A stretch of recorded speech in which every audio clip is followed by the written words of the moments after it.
Okay, hello. So we are going to watch a video right now while I finish up drumming because I am almost done. And so to introduce it, this is after the last stream we raided Pinko the Bear, and he told a story about how he met L. Ron Hubbard's great grandson at Burning Man, and that basically the dude just like monologued at them, and it turned out that he was about to do the performance, yeah, I guess, of the video that we're gonna watch. So L. Ron Hubbard's great grandson doing like a spoken poetry thing. It's cool. It's good. You'll enjoy it. And we're going to turn the microphone back off. Yes, so the microphone is back off while I finish drumming, but I wanted to make sure I introduced the video. So. Now, I'm excited about this one. This is going to make history. Our next guest, a poet, writer, filmmaker, educator, photographer. I'm leaving stuff out. Brother is amazing, and you are in for a treat. I'm in for some trouble, and you're about to find out why. Mr. Jamie DeWolf.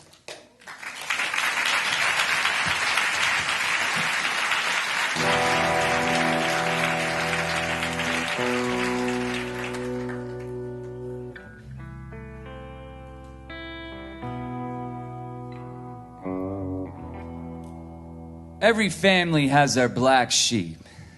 On my mother's side, our black sheep was a shepherd who enslaved his own flock. The king of the Khans, a man who made himself a messiah, even though he never called himself a god. Even tonight, his words are written in steel and titanium capsules in a nuclear reinforced bunker miles underground. So if our whole species goes extinct, his words will still survive.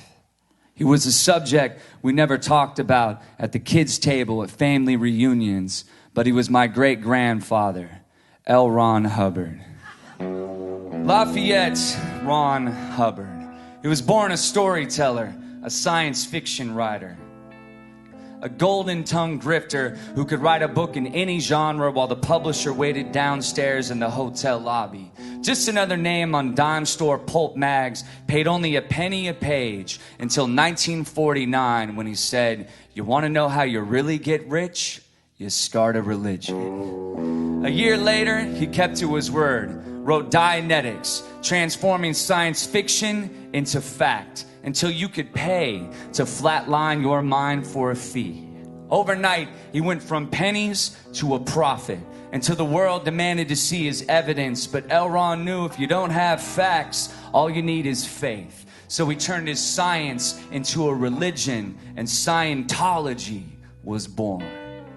A few years later, his son arrived, a baby who had survived an early abortion attempt, born premature at 2 pounds, 2 ounces, abandoned by his father as he sought fame and fortune. Now he emerged to take his parts of the new family business.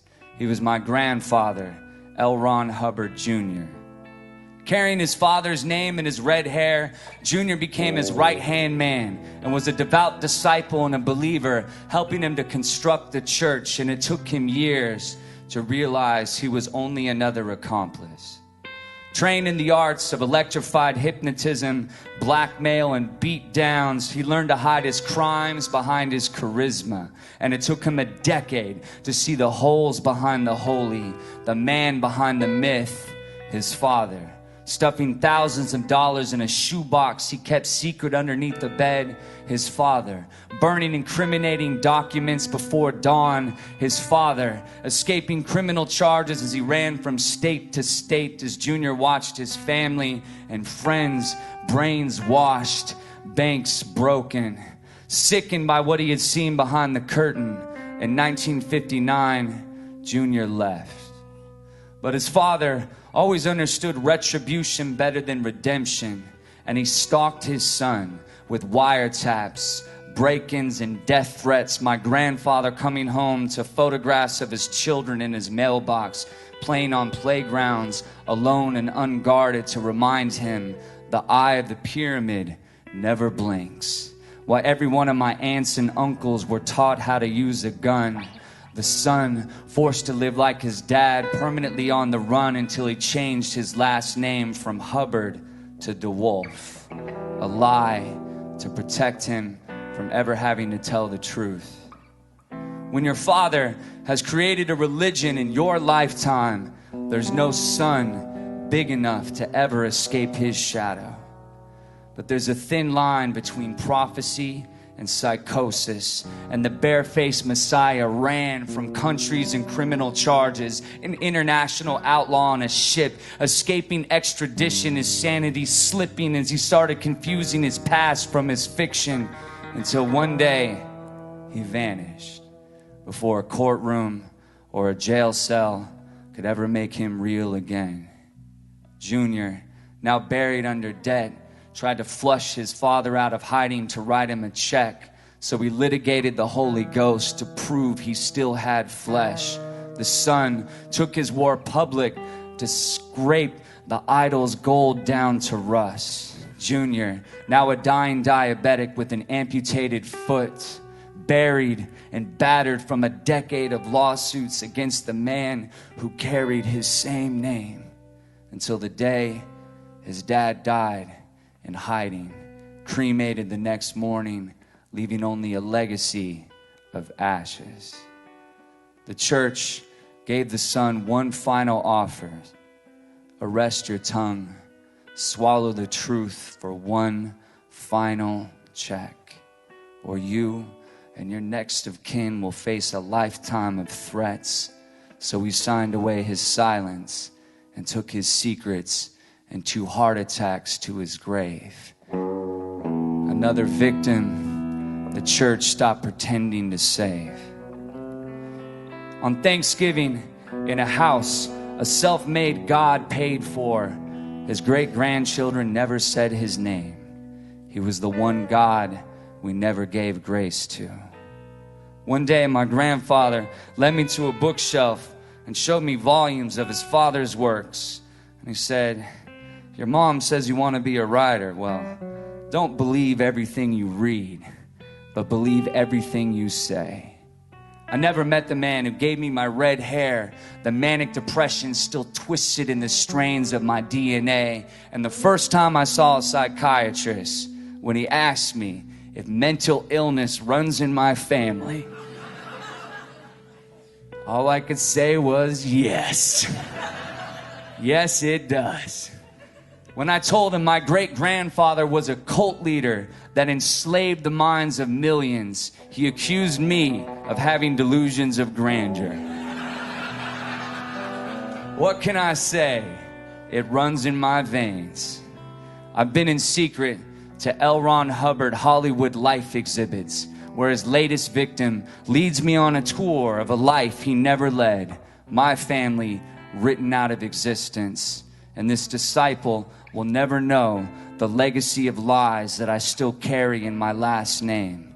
The wolf, a cover story to protect us from my great-grandfather's true children, the army of empty who greet me in train stations with an e-meter and a personality test, and they ask me if I've ever heard of L. Ron Hubbard. And I want to ask them, which one? The Son or the Father? The God or the man?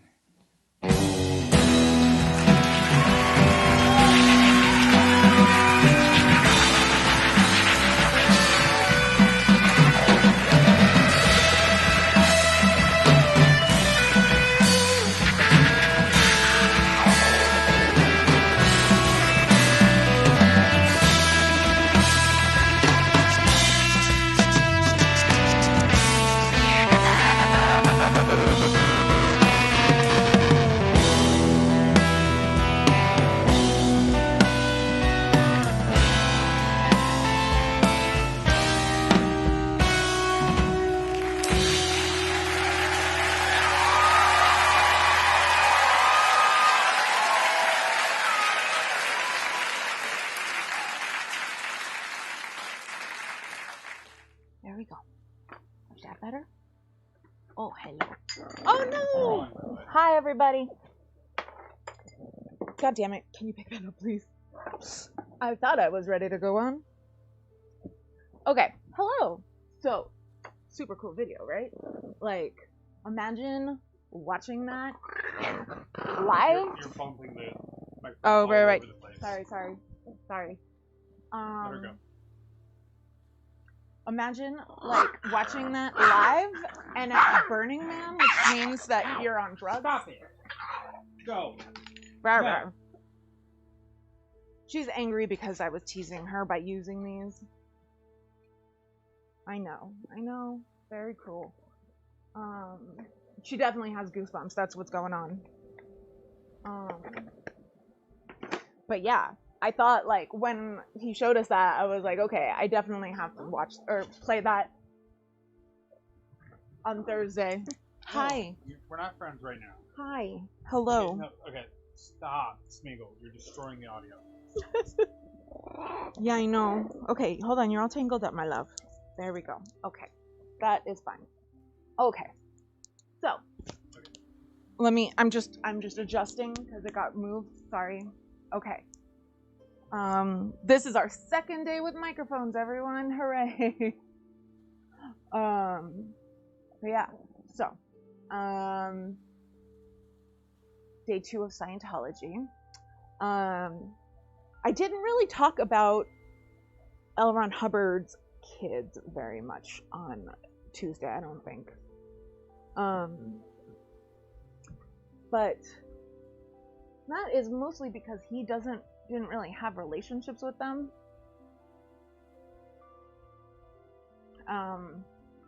So there's the kid that was mentioned in that video, the grandfather of the dude who was speaking. They just had nothing to do with each other. The psychiatrist was a jerk. If I'm admitting I have mental health issues and it runs in my family, I definitely wouldn't be making up my grandfather was a cult leader. But people would. Like, you wouldn't, but there are people out there who would, you know? I mean, he also said millions. There's like 7 people that he could be referring to. There's not that many. Yeah. The odds are it's the person is having delusions of grandeur. Yeah. Not saying that the psychiatrist is wrong. We talked about Tom Cruise some on Tuesday. But like, I'm sure he'll come up a lot today as well. I will say, I have strong opinions on this now. Tom Cruise is 100% complacent. Not even that, he's like part of it. Like, he's part of the problem. Yes, I can do that. He like full on uses Scientology slave labor for his like house and his cars and his motorcycles, and just, yeah, he's 100% a part of it. He almost got out when he was with Nicole Kidman, so Scientology had to put a stop to that, obviously. Do you see my weed pen? No. There it is. I mean, I would ask them to supply proof so I didn't end up supporting a dangerous delusion by accident. Yeah. To be fair to the shrink, he probably didn't deliver his diagnosis the same way. Yeah. Oh, hello, the Dungeon Dadster. He's an excellent parent. I learned this during chat on main show. Welcome. Lovely to see you. And complicit. Thank you. That's the word I was trying to think of, not complacent. I thought you said complicit. I was just like, I was confused. My brain like auto-corrected my vocal or my auditory input. Yeah.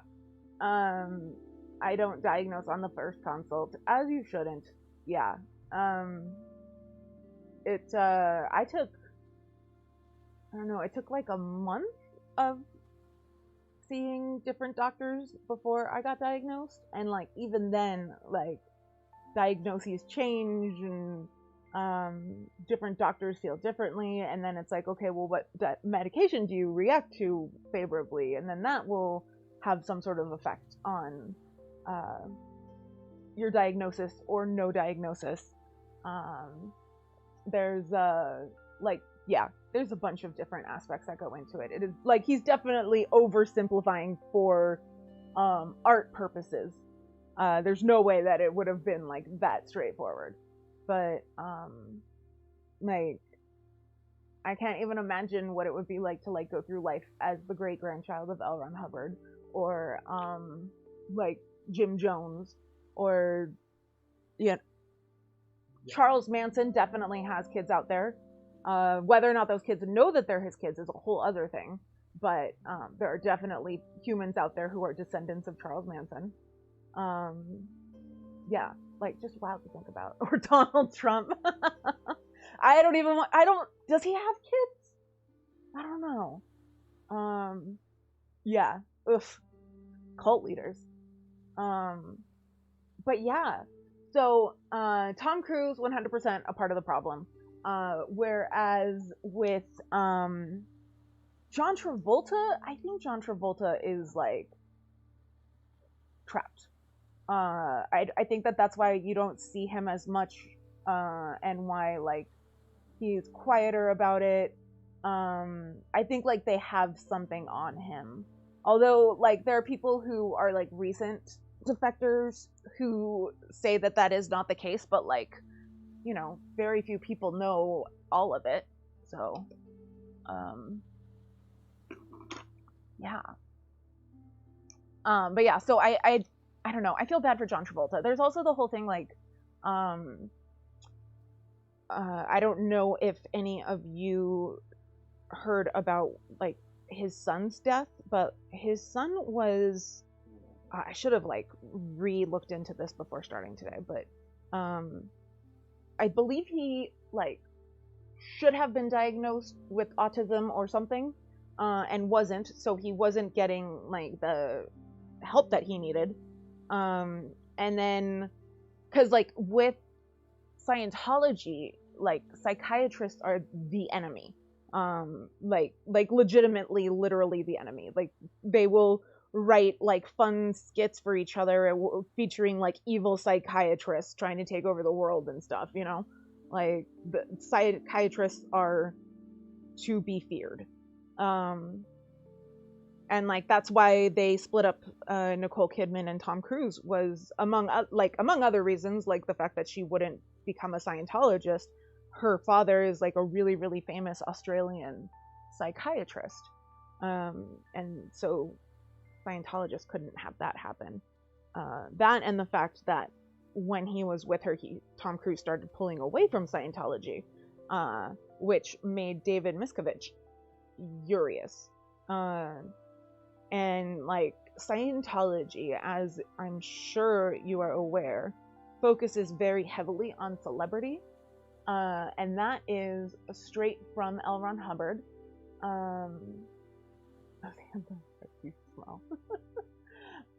Trump doesn't have human children. Pets don't count. Oof.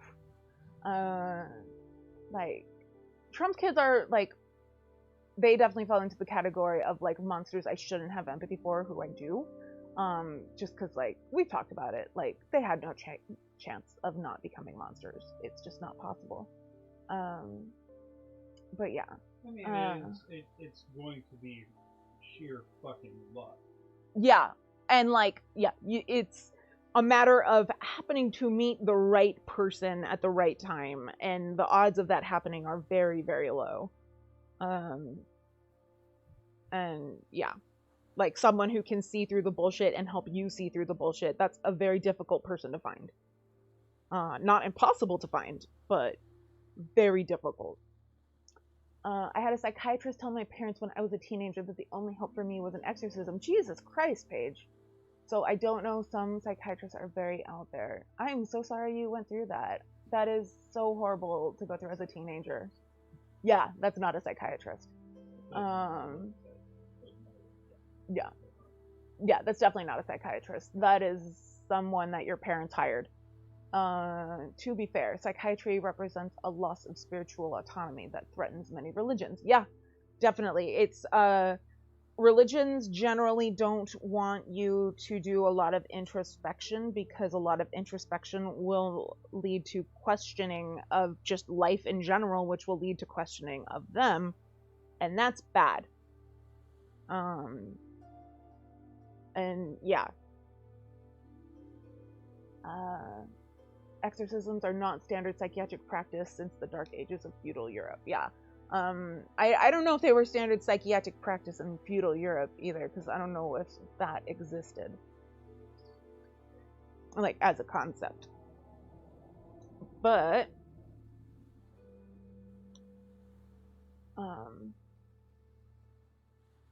yeah, exorcisms are terrifying. The fact that like people actually do them and take them seriously, and yeah, I'm really sorry you went through that, Paige. But Scientology definitely has like a variation on exorcisms. Like I mentioned on Tuesday how there's the, hold on, I want to make sure that I get her name right this time.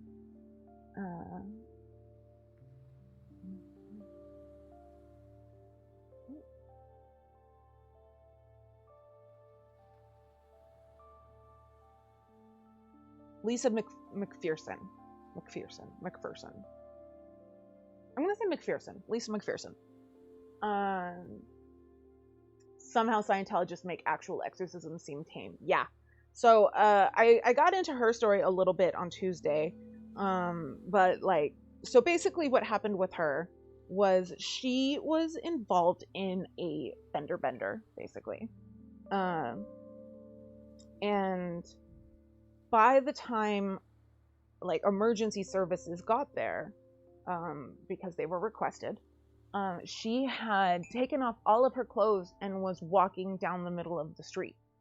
And so the responding medical person, you know, like caught up with her, covered her up with their jacket or a towel or blanket or whatever, and asked, like, what are you doing?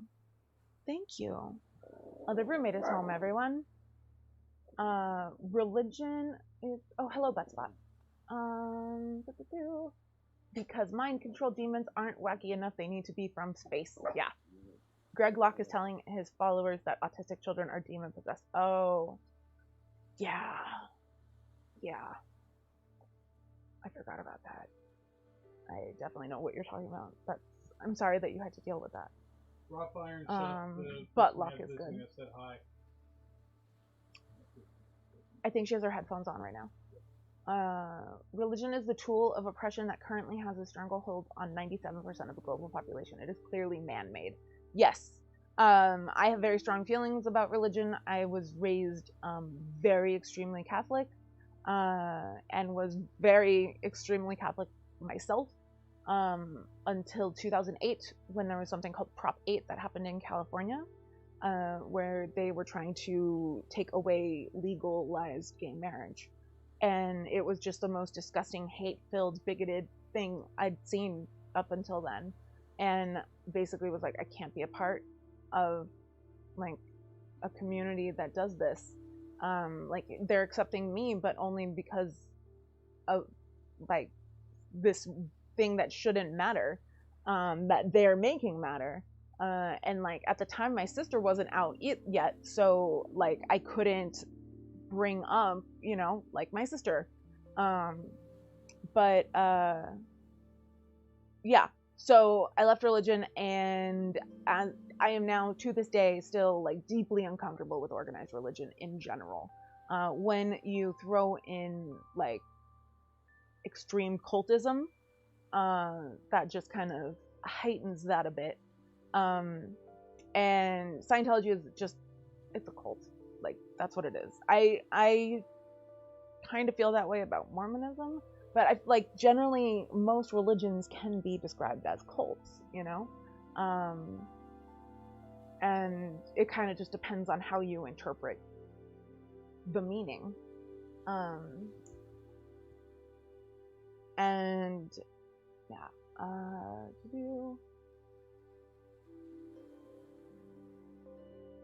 in the hospital. Oof. Yeah, okay.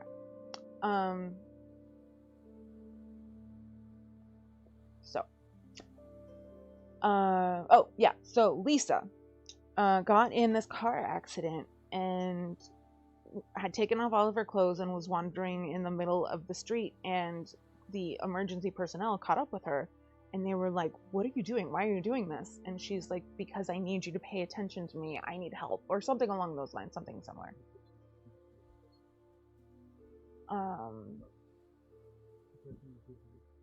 I mean, the idea of a spiritual equivalent to evil, while morally problematic as a dogma, isn't unappealing as a power fantasy. Yeah, like, there's so much that I kind of feel like the way that I identify now is basically I am an optimistically agnostic deist, where like I want to believe in a higher power, but I'm not sure. And like, you know, I've done rants about how I feel like it's extremely narcissistic to believe that you have the right answer when everyone throughout all of human history has been sure that they have the right answer. And yeah, so I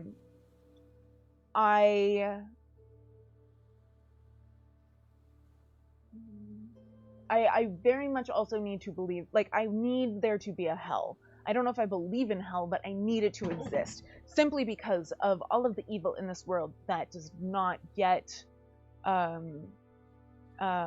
answered for in this life. You know, like, Mitch McConnell is going to get away with all the shit that he's doing and all the lives that he's destroyed. Same thing with Joe Manchin.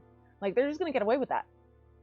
They've ruined how many thousands of lives, and, like, they're just going to die comfortable old rich men. And so I need hell to exist. Because if they're not getting punished here, I need there to be a punishment. Because I need for there to be justice. And I need for, like, the, you know, the good to prevail and the bad to suffer for eternity. But I don't know if it exists. But I want it to.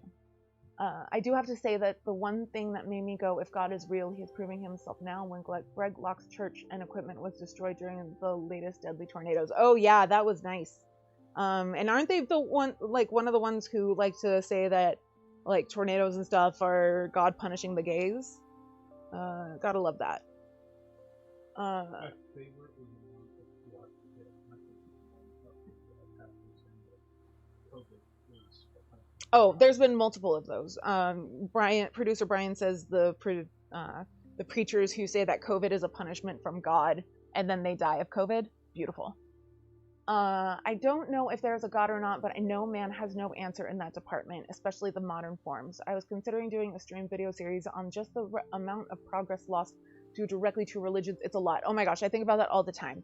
Like, where would we be if there was no religion to have held us back? Like, if Galileo didn't get, like, imprisoned for daring to say, hey, science, like, where would we be? How far further would we be? I believe that story is a lot more complicated than we're taught. Like, I don't think it's anywhere near as awful as we're taught.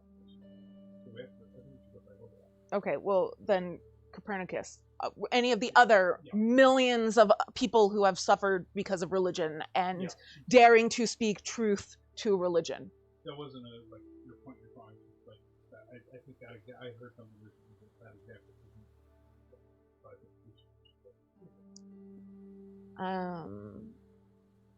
But yeah. If you do a stream video series on that, I would totally watch, is what I'm saying. I mean, external moral consequence as means of imposing order isn't distasteful. I like to imagine them shoving a pineapple up Joe Manchin's self-serving ass. Yeah, like, they're just, I don't know. Like, it's not like I was taught, like, life is always fair, because I definitely wasn't, but, like, yeah, and just, like,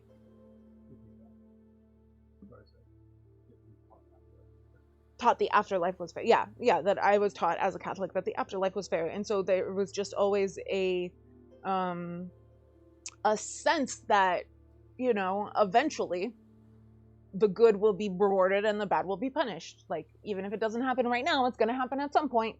And I just kind of have trouble letting go of that, I guess. So, Telltale does YouTube videos on the lies about religion, and he is like Danny, except he left Jehovah's Witnesses. That's a really hardcore religion, Jehovah's Witnesses. I grew up next door to a family of Jehovah's Witnesses. Their daughter was my age. And yeah, like, we were not able to be friends the way that it would have been cool to be friends, but, like, we had, random years of friendship. And just, don't do that to kids. Like, just, like, yeah, you can't not let kids do birthdays and Halloween and Christmas and stuff when, like, that's what their friends are doing. Like, it's when it's such a huge part of growing up in this country. Like, that is part of the human experience, is just experiencing those things, even if it's just a little bit, and it, like, even as a kid, I could see how negatively it was affecting them to grow up that way. And, I'm definitely speaking from the middle of a glass house, having grown up Catholic, but that, yeah. I love that lightning struck Big Butter Jesus and burned the statue down. Yeah. I like big butts, but Jesus is kind of flat. I want to see it from the front so that I know I will like it from the back. Just, I I don't know. I don't think I've ever seen the giant Brazil statue from behind. Have you ever seen a rear view of that one? I know I have, but I don't know what it's like. No. I think maybe they showed it like in Romeo and Juliet. I don't know. But yeah, so I also have mixed feelings about reincarnation. It's kind of the thing that I lean towards the most if I have to lean in towards like a major like afterlife belief. Just like for various reasons, including the fact that I have memories that are not mine and could in no way be mine that I've proven were actual real things that happened. But yeah, but at the same time, I don't know. So, I mean, I think you are being too nice about Jehovah's Witnesses. I've watched a documentary with a lot of testimonials about how it is literally a cult. Oh yeah, it totally is. Oh, I'm wearing my Selena shirt today. Selena was a Jehovah's Witness. And if you rewatch like the movie Selena, or especially the Netflix series Selena, with the knowledge that they were Jehovah's Witnesses, it changes a lot. Like, it explains a lot and it changes a lot. Like yeah, lots of questions answered when you learn that. I want to be reincarnated as a house cat. I think I've earned that much. I feel like house cat is like the last level before nirvana, because like, what better existence is there than there's nirvana? Yeah. No idea. Oh, cat is in nirvana. Oh, well, no, I think that nirvana doesn't involve having to exist on this horrible planet. She's one level below, right, Schmeeks? Right? I think memory is a horrible indicator of higher truth. Yes, that's true. But he does videos on the hypocrisy of his religion and the major religions like Catholic, Mormon, and Evangelicals. Oh, cool. Send me a link to that page, please. Nirvana can't involve shitting in a box. There we go. See, Nirvana shouldn't involve shitting in general, I feel. Like, Nirvana should involve just not having to deal with any sort of, like, bodily functions that you don't want to deal with. Like, if you think that farts are hilarious and part of your Nirvana is being able to giggle at farts, then that should be part of your Nirvana, you know? If you like shitting and that's your thing and you really enjoy that, okay, that can be part of your Nirvana. But by default, it should be outside of that. But yeah. So Scientology is really big on the idea of reincarnation, and in very, very toxic, horrible ways, of course. God forbid that they do anything in a positive way. Like, I kind of mentioned this on Tuesday about how if you are, for example, a part of the Sea Org, and you have no experience, no lessons in actually making a ship work, they will tell you, like, yes, you do. It's in your memory because you were on a ship in a previous life. So it's your fault that you haven't unlocked those memories from that previous life and applied that to right now. You're just not trying hard enough, so you need to try harder. And then they'd walk away.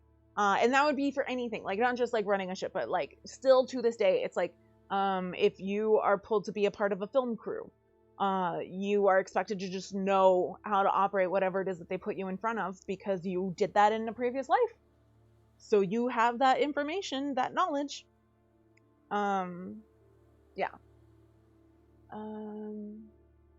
A lot of rape allegation cover-ups in Jehovah's Witnesses too, definitely. And that is in large part because when you are raised as a woman in Jehovah's Witnesses, you are, this is, I'm sure that there are exceptions, not all Jehovah's Witnesses or whatever, but this is generally, you were basically like taught to believe that you are the property of the men in your family. And then the only way that you stop being their property is by becoming the property of your husband. And so, like, you know, giving a daughter away at a wedding is extremely, like, literal for them. So, like, if you're familiar with the story of Selena, the fact that, like, her father was so furious that his daughter would dare date someone he didn't approve of, and, like, was just abusive over it. But then when they, spoiler alert for Selena, when they sneak away and get married, once they're legally married, he's like, okay, like, welcome to the family, take care of her. Like, and that's because it's like, okay, well, now she's your property, so I can't say anything. Like, that's the mindset. And yeah, surprisingly, there's not, I'll go back to that. In my previous life, I knew you were full of shit. They are told to be subservient to the male god. Yeah.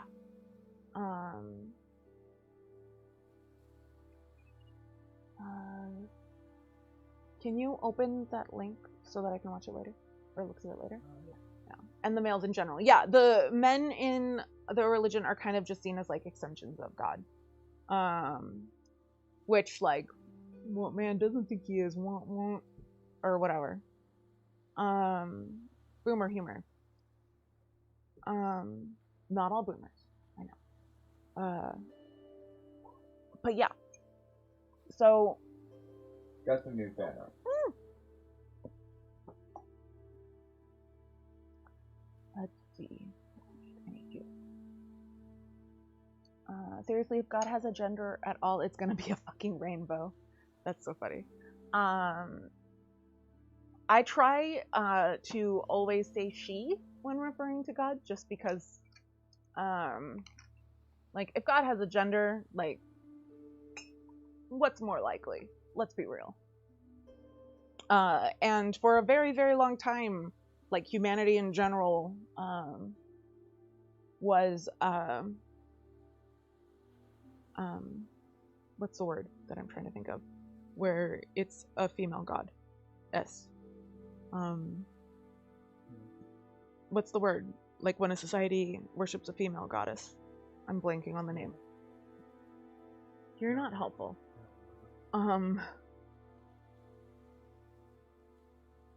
But yeah, like, that's kind of like how humanity fell into naturally, and then it altered from there. Plus it makes misogynist brains explode when you say she about God. Word is stain, yeah. Brian said normal.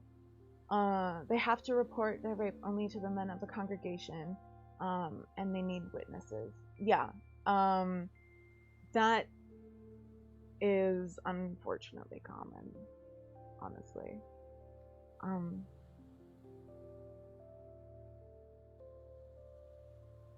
Yeah, historically it was Earth Mother and Sky Father. Yeah.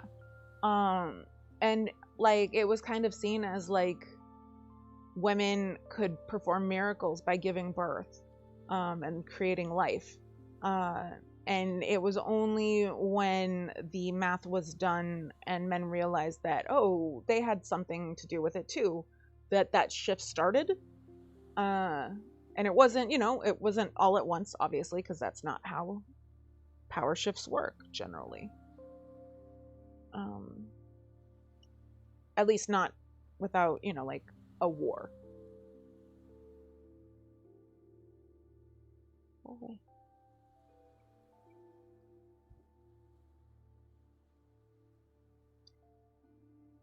So, yeah. So, surprisingly, I mentioned on Tuesday about how there actually aren't reports of L. Ron Hubbard being, like, a pervert abuser, like, while leading Scientology, which is, surprising. Many people think it's because he became impotent, which I'm not going to speculate on that. I'm just going to kind of be, like, pleased to hear that he didn't touch little girls or boys. And like he definitely had like affairs and stuff. So, and apparently one of his former paramours said that, actually a couple of them said that he was actually pretty good in bed, which is a shock if you look at him. Like, not to like be like appearance shaming or whatever, but like, have you seen him? He doesn't really scream like can fuck, you know? Definitely has an imagination. That is true. That's probably a lot to do with it. Ooh, let me tell you about producer Brian said that he has an imagination. So there was this time before Scientology where L. Ron Hubbard became friends with Satanists, and I don't mean like me type where temple or satanic temple. Like, no, this is like Church of Satan. Like a close friend and follower of Aleister Crowley. He was very good friends with, and actually, like his first wife. This is the story of how he stole her from him. But like, I'm gonna eventually do a live stream about Aleister Crowley because he's this whole other thing. But he, basically believed in like demonic orgy sex magic with a K. Crowley. Yeah. Oh yeah. I'm talking about Crowley. So Anton LaVey is another figure who has similar vibes, but yeah. So this is about Crowley. Don't judge the uggos. We have to work harder to get the good. That's funny. I don't know, let's be honest, all the bad things that have happened, only a man can do that much damage. I remember watching a Jordan Kepler video on why a woman couldn't be president because she would start a war in seconds, and he pointed out all wars were started by men. Yeah, exactly. And the whole thing about like she's gonna be on her period and blah blah blah. It's like, I have something to tell you about older women and what happens when they get older. And also, like, if it's all about periods, then how do you explain all of the wars before now? I mean, technically wasn't the Trojan War, or I guess Trojan War started over. Yes. Yeah. Yep. Well, probably Boudica started a war or two. Okay. Maybe. Yeah. Cleopatra. Yeah. She all of hers were more responses. She didn't really start shit on her own. She more responded to shit. But yeah, Hillary Clinton has amazing emotional control for being able to smile at all in her line of work. Yeah. So what? The claim that from Kepler holding up pretty well. Yeah. Like, Oh yeah. No, like there are probably exceptions in like pre-written history, mostly, but yeah, I need to chrono that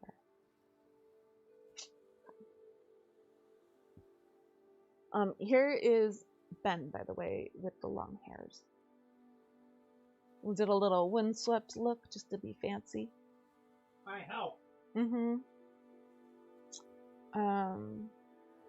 But as you can see, where it joins with the Funko, I didn't smooth that out perfectly, which it's very difficult to see if it's perfect or not before you put paint on it. And sometimes you just find that you didn't quite do it right. So, this was a woman that said it too. Surprised she isn't the one that believes women shouldn't be allowed to vote. Yeah. Ugh. For real.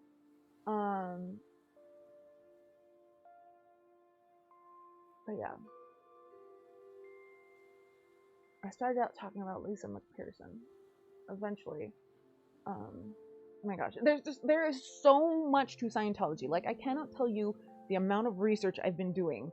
And there is still so much more that, like, I haven't even, like, touched on. Like, this story about, the demon, or the devil sex magic is barely ever mentioned because it gets lost in the wild fuckery that is L. Ron Hubbard and Scientology in general.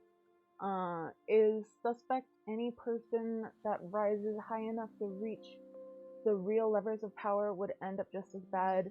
Look at Margaret Thatcher. Yeah, unfortunately, that's what it seems to come down to, is like people want to help and make a difference until they actually have the power to do so, and then as soon as they have the power to do so, they stop wanting that. And it's so, like, frustrating is obviously not a strong enough word. Infuriating is also not strong enough. With all her power, she couldn't fix those teeth settings. Well, that's because she was British, Rothflyer. Oh, you weren't here when we were talking about British teeth. Was that Saturday or Tuesday? I don't know. We talked about British teeth, like a stream or two ago. But yeah, so there was this dude named Jack Parsons. Oh, hello. Hey, Knitfest Warm. Welcome back. Haven't seen you in a while. Lovely to see you. Thank you for resubscribing. Isn't it the best name? I love her. Her, right? I'm sorry. Their handle. Let's do the pronoun thing. We haven't done that in a while.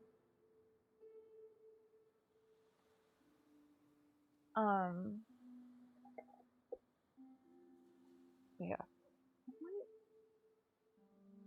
Be able to do it without being too loud, since it's smoothing. Okay. Here's an update to JR for anyone interested. I kind of smoothed out the dreads. Gotta repaint them. He's gonna get a bandana eventually. There's Sprocket. I kind of fixed the face up a little bit after it got schmooshed. And made the bag of candies even bigger, because he deserves it.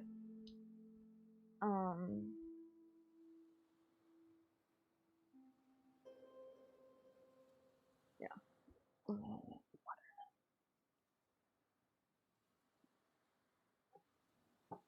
Okay. So there's this dude named Jack Parsons, I'm pretty sure, which is such a shame because apparently his birth name was Marvel, but his dad was an asshole, and so his mom didn't want to call him Marvel Jr. anymore, and so started calling him John. And then when he got older, he changed it to Jack. Which, why not change it back to Marvel? Especially if you're going to start getting involved in demon sex magic. Like, what's cooler? Like, Marvel or Jack? But I digress.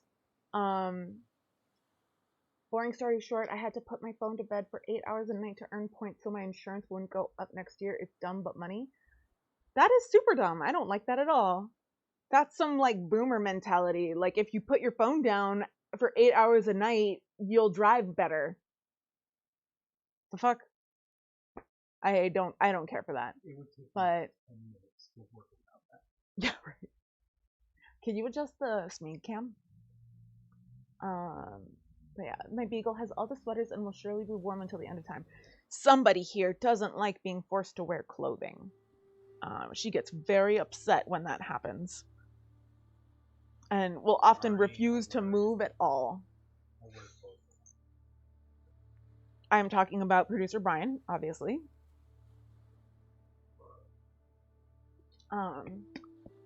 But yeah, I hate that story, Knit Fast Die Warm. But not the beagle sweater part, the Y. But yeah, I'm glad you are back. That's what's important. So yeah, so Jack was friends with Aleister Crowley. And other things as well to do, like meditate. I mostly game the system. Yeah, you need another phone. That's what you need. Like, that's such a pretentious, like, insurance thing. You can imagine the age of the people who thought it up and approved it very easily. So yeah, so Crowley was basically like, let's be as blasphemous as possible and do like devil orgy magic. And like, and I mean that like literally, like he really emphasized the blasphemous part. Like he was big on the like, let's make them clutch their pearls mentality. Yeah.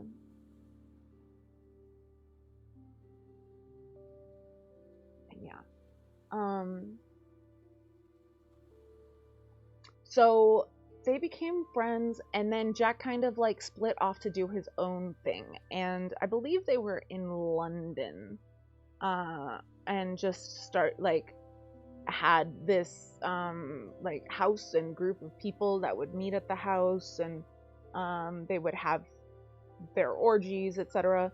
And then L. Ron Hubbard shows up one day, and is immediately like, well, I know I can definitely take advantage of these morons. Like, he was very smart in a con man way. Kind of like, more so, but similarly to Trump. Where, like, you're like, wow, you are, like, your brain works differently. But my God, are you really smart when it comes to fooling people and taking advantage of them and marketing yourself? Like, that was the specialty for both of those dudes. Well, still is for Trump, unfortunately. Imagine, think of the day when we'll be able to use past tense talking about Trump. Just, like, think about that for a moment. It's a nice thought. But yeah, so they kind of started this community where everyone had sex with everyone. They would meet to do these rituals, and Jack was very big on, like, he would really encourage his partner to participate and have sex with different dudes, and was basically like, once you level up as much as I have in magic with a K, like, human emotions like jealousy cease to be a thing.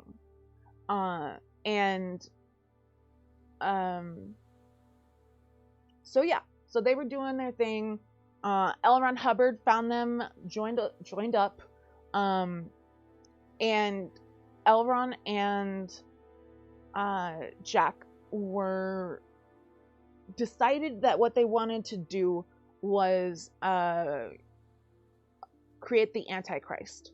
They wanted to find who they called, I believe, the Scarlet Woman. I need to find the chant that they used, because you want to hear the chant. Hubbard, Parsons, Antichrist, baby, chant. That's a fun thing to Google. Oh yeah, that's right. Jack Parsons was like a brilliant rocket scientist. He like invented like rockets. Like, what was the thing that he created? It was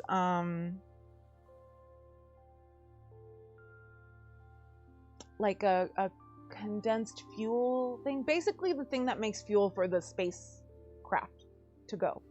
That was what he did. And he was wild. And like, you really can tell how brilliant of a scientist he must have been based on the fact that, like, his coworkers put up with all of his shit for as long as they did. Like, he was eventually fired, but trying to find the chant that they did, because they decided that they were going to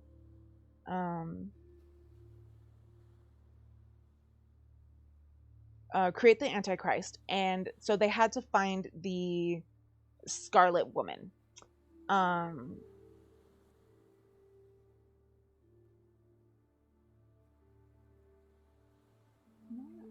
can you try and find the chant that Parsons and Hubbard did to create the Antichrist?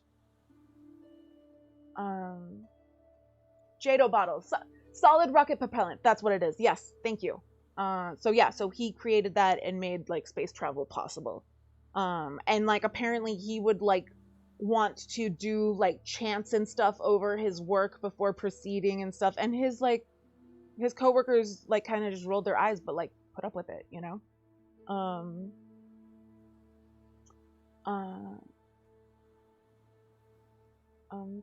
Rockets were basically only solid fuel before him, if I remember correctly.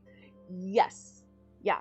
Something to do with solid fuel. I blame. Yeah, it had something to do with solid fuel. He made it so that rockets go boom in a good way. I'm on pain meds. I'm likely to be wrong about any number of things today. I'm sorry you're on pain meds. I know that feeling very well. I hope you're doing okay, alien sock puppy. You have my my empathy. But yeah, so the two of them like connected and became like best buds. And the thing is that Jack's girlfriend like immediately was like, who's this dude? And just latched on to L. Ron Hubbard. And so it wasn't like, oh, she's just, you know, banging him when we're having orgies and it's part of the ritual. It was a whole thing. And Jack had to like adhere to what he'd already established about no jealousy and everything. And there's a letter that he wrote, I can't remember who, where the way that he phrased it was that Sarah has transferred her sexual affections to L. Ron Hubbard, like, or something like that. Not like she dumped me and is now with him. It was she transferred her sexual energy, sexual attention, something like that, something weird like that. But they decided that they wanted to help create the Antichrist, and so in order to do that, they needed to find this Scarlet Woman, and so they did like a whole thing to summon her, like a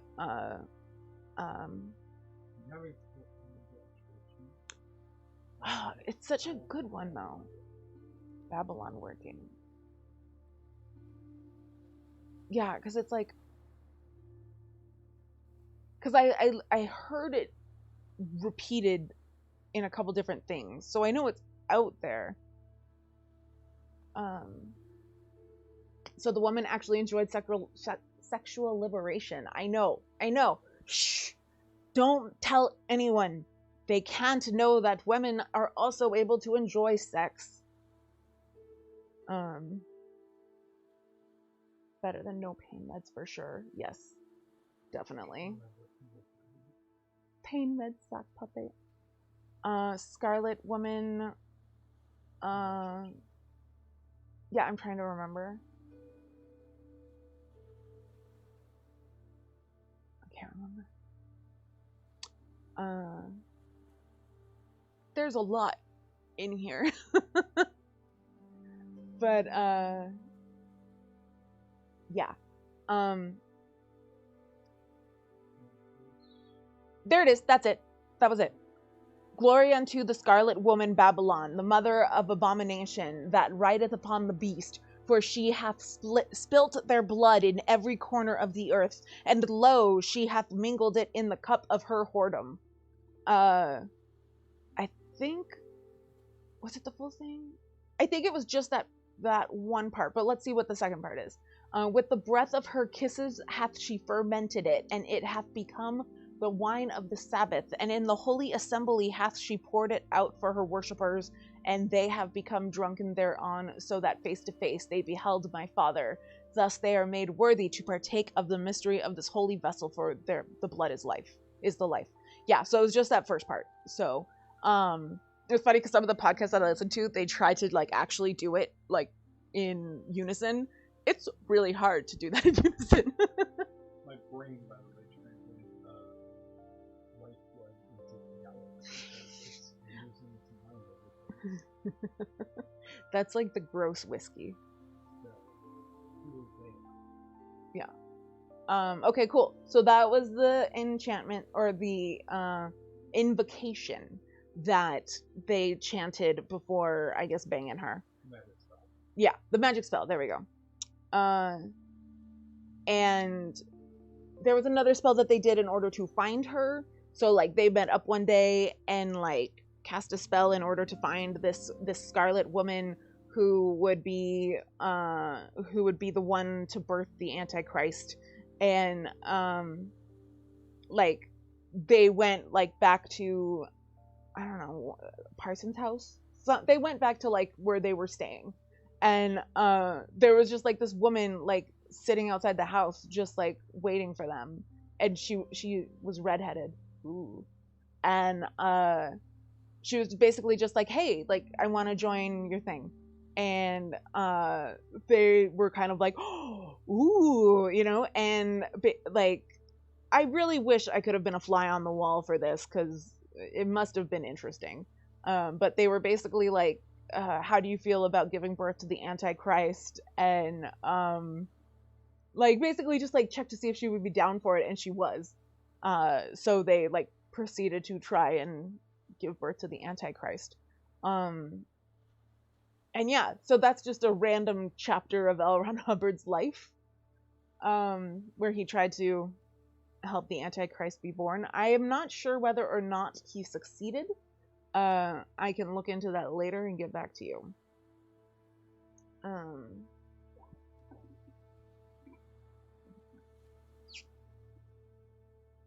Harlot of the Earth. Otherwise she can't come. Hey, yo. They went back to the Holiday Inn. Hey, Drew and Georgia. Welcome.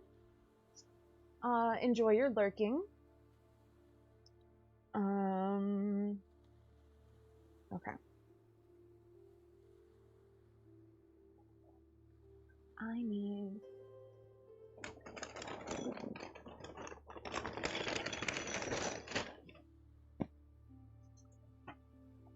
Okay.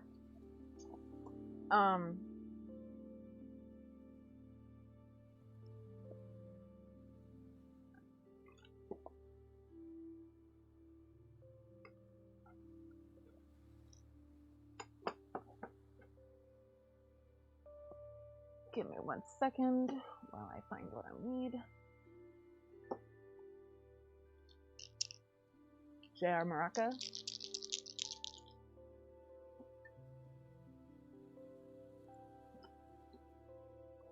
Yes, Smeagol, you are taking very good care.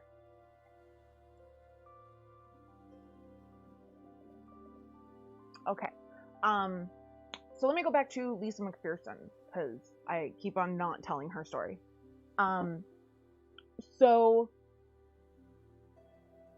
just to bring it back, she had gotten in a car accident, and when emergency personnel showed up, they found her walking in the middle of the street, with having taken off all of her clothes. When they found her, they, covered her up, and they asked her, like, what's wrong? And she said, like, I need you to pay attention to me. Like, no one's paying attention to me. I need help. And so they brought her back to the hospital and admitted her into the ER for, like, to check and see what was going on with her, like, physically, mentally, etc. And within an hour, there were 10 to 12 different Scientologists in the hospital that, like, descended upon them. And basically were like, no, she does not need this treatment. We are checking her out. They, like, sat her down and, like, they, like, talked to her in her room. So a religion can only be great if it produces some great work, some timeless and influential contribution to culture that transcends its boundaries as a purely social phenomenon and enters the realm of the spiritual. What would the great work of Scientology be? Certainly not Dianetics. No, they actually have an answer for that. The correct answer is the entire works of L. Ron Hubbard. They have inscribed it on, like, they've taken all of his works, and they have spent millions upon millions of dollars getting them like onto titanium records, like think of vinyl record but titanium, and then I think just titanium. Do you want actually look it up? Like, let's make sure that we describe it perfectly. Because they made like a bunker to put it in, like in the middle of the desert. So this underground bunker in the desert that has like reinforced all this everything. We're gonna tell you all the things.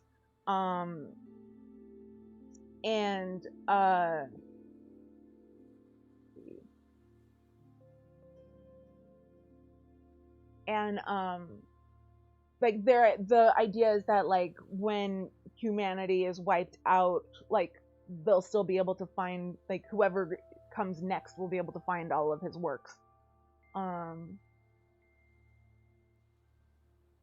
Let's see. Thought that he's a decent fiction author, but Battlefield Earth was unwieldy as a reputation of economics and even less clear on the subject of psychiatry. Yeah, so Battlefield Earth was what he wound up writing towards the end. Like, it was, if not his last thing, it was like in the last 3 things. Like, he wound up like starting to manically write as he was getting sicker. Yeah, so Battlefield Earth was the thing that he decided was like his epic. And I keep on going back and forth on whether or not I want Battlefield Earth to be the movie for Movie Sunday. I know, but is it so awful that it would be not fun? Like, is it, because I don't think it's so bad it's good. But hold on, it's go back. So the records are okay. So they spent $13 million in 1992 to preserve Hubbard's fiction and nonfiction writings on 1.8 million stainless steel discs. Oh, stainless steel. No, so what's the titanium? Because there's titanium in there somewhere.Maybe that's like what the bunker is lined with or something. Okay. So stainless steel discs, and recorded his lectures on 187,000 nickel records. Yeah, because they took them and they put them in like special cases that are like vacuum, so like there's no air in them, and like the cases are made out of something fancy, and then like the cases are put in a bunker that's made of something fancy. Like, it's wild. I was hoping they'd have carved it in marble. Buddy. Like, who here has actually tried to read all of Elrond because he was fucking nuts? Oh gosh, I've tried and did not get far. You want to watch Battlefield Earth? Oh, thank you, Knitfast Diveworm. Hey, I'm using those.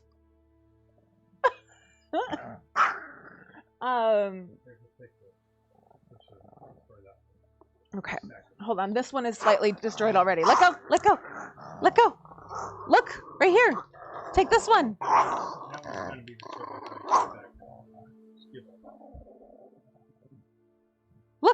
Look at this one. I got one right here.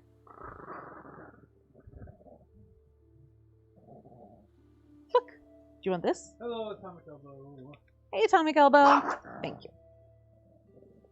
I tried reading Battlefield Earth before I had heard of Scientology. I couldn't finish it.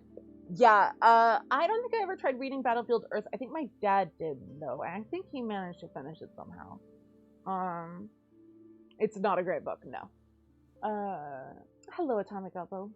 I went to watch that SNL Earth Day sketch where they sing the Earth song Battlefield Earth, You're a Wonderful, Wonderful Movie. I've definitely never watched that. That sounds funny, though. Yes, you can watch it. Oh my. Oh, there's a riff tracks! No, I'm using this. That was very sneaky, though. You're very good sneaking. Yeah, let's riff track it. Okay, so we're gonna watch the riff tracks Battlefield Earth.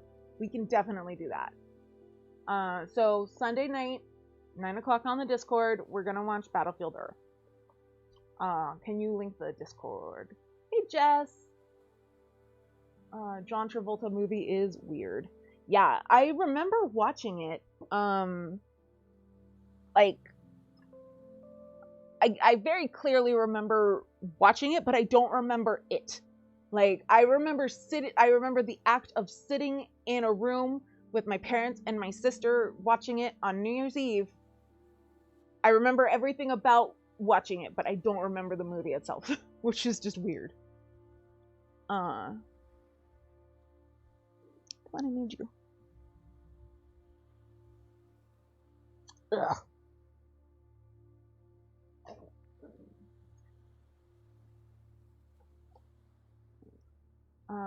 Even Forrest Whitaker couldn't save it. Yeah, post link to the SNL, absolutely. There's the Discord link, by the way, so if you're not already in the Discord, that's where to go, and you will see the movie night channel. It's pretty fun. They must have hit you with a mind wipe device. That must have been it. Like, why else would I remember because, like, I mean, I'm sure you've realized this while watching this live stream over however many months it's been going.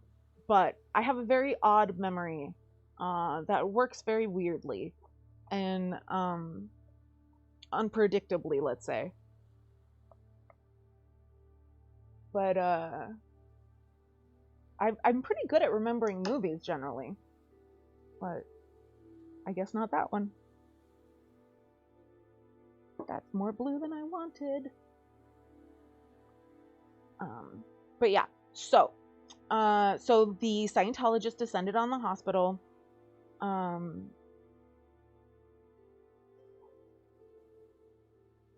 And basically within, like, so she was in the hospital for less than an hour when they got there. And I don't know why there's a roll of toilet paper here, but it's here and I need paper. A selective memory. Yeah, that is definitely an accurate description of this brain functioning.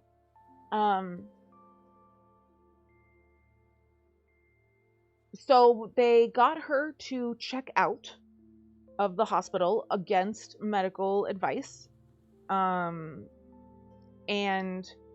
brought her into Scientology, like into one of their like bases, and the reasoning, or there's a lot of extremely, oh, hello Speak Mind, thank you so much for resubscribing for 3 months. That's awesome. Thank you so much. Lovely to see you. Well, yeah, thank you for being subscribed for 3 months. And then one movie that I can recite probably more than half the lines of the movie, The Breakfast Club. I can do most of that movie, if not all. But I have a lot of random movies memorized. Like the 90s Parent Trap, Titanic. What are other movies that I've memorized that I've made you watch? Singing in the Rain. Battlefield Earth, a classic. I watch it all the time. Yeah, they're just random movies that I could just recite.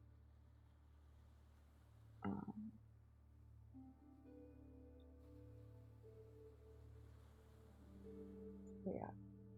Fast forward that SNL video to 145 if you want to skip to the line about Battlefield Earth. Who was the host for that one? Rothel? Not John Travolta, yes. Not Tom Cruise. Like it has John Mulaney energy, but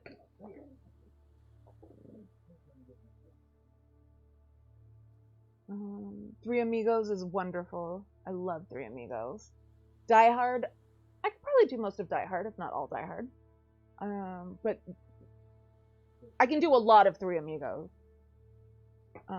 We just rewatched Three Amigos, what, like 2 months ago? Will Forte. Fantastic.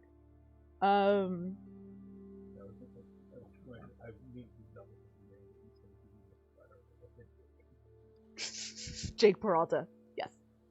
Yeah, Jake Peralta and I are very simpatico over Die Hard and how we feel about it. If you are not familiar, that is Andy Samberg's character from Brooklyn Nine-Nine, who is absolutely obsessed with Die Hard and when they come visit LA. And I put that in like quote marks because the whole thing is filmed in LA and they just pretend it's New York.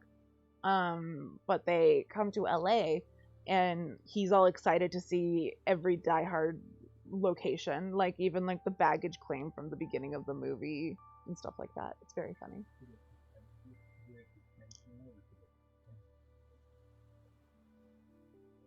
No, like they pretend it's in New York generally. Yeah. No, they pretend it's New York. Okay, so they Yeah. actually make it up. Yes, yeah. Like especially for a sitcom, yeah. It's very Manilow. No, you rate his wardrobe. I'll give you the answer to that question, Mr. Bender, next Saturday. Back to the Future, classic. It's not Christmas until Hans Gruber has fallen from Nakatomi Plaza. I saw an advent calendar where every day you pull a little tab and he falls a little more. I love that. It's just beautiful. Like, that's what Christmas is really about, you know? Jinx, Knitfest, I warm. And then I also, so I'm working my way through Criminal Minds, and whenever they mention the FBI, my brain, every single time, and if you've ever watched Criminal Minds, that's a lot, my brain just replaces it with Alan Rickman going, the FBI. And it's very funny to me. But yeah, so they pulled her out of the hospital, and they brought her to one of their compounds, Scientology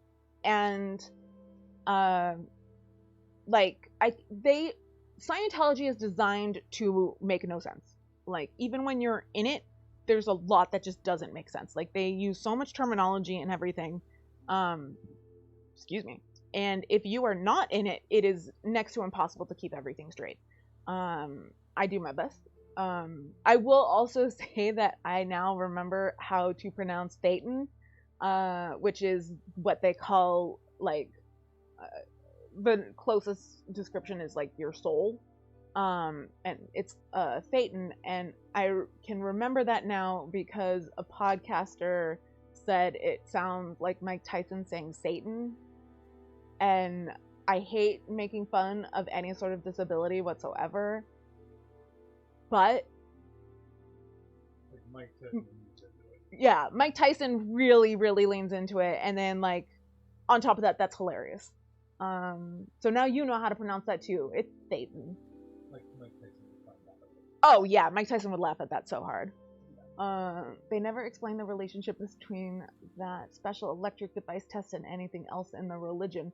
Well, so if you do the device test to find out like what memories you are sensitive to that you have, and you're trying to like unearth what memories you have that are holding you back, and it can be memories from other lives that are holding you back as well.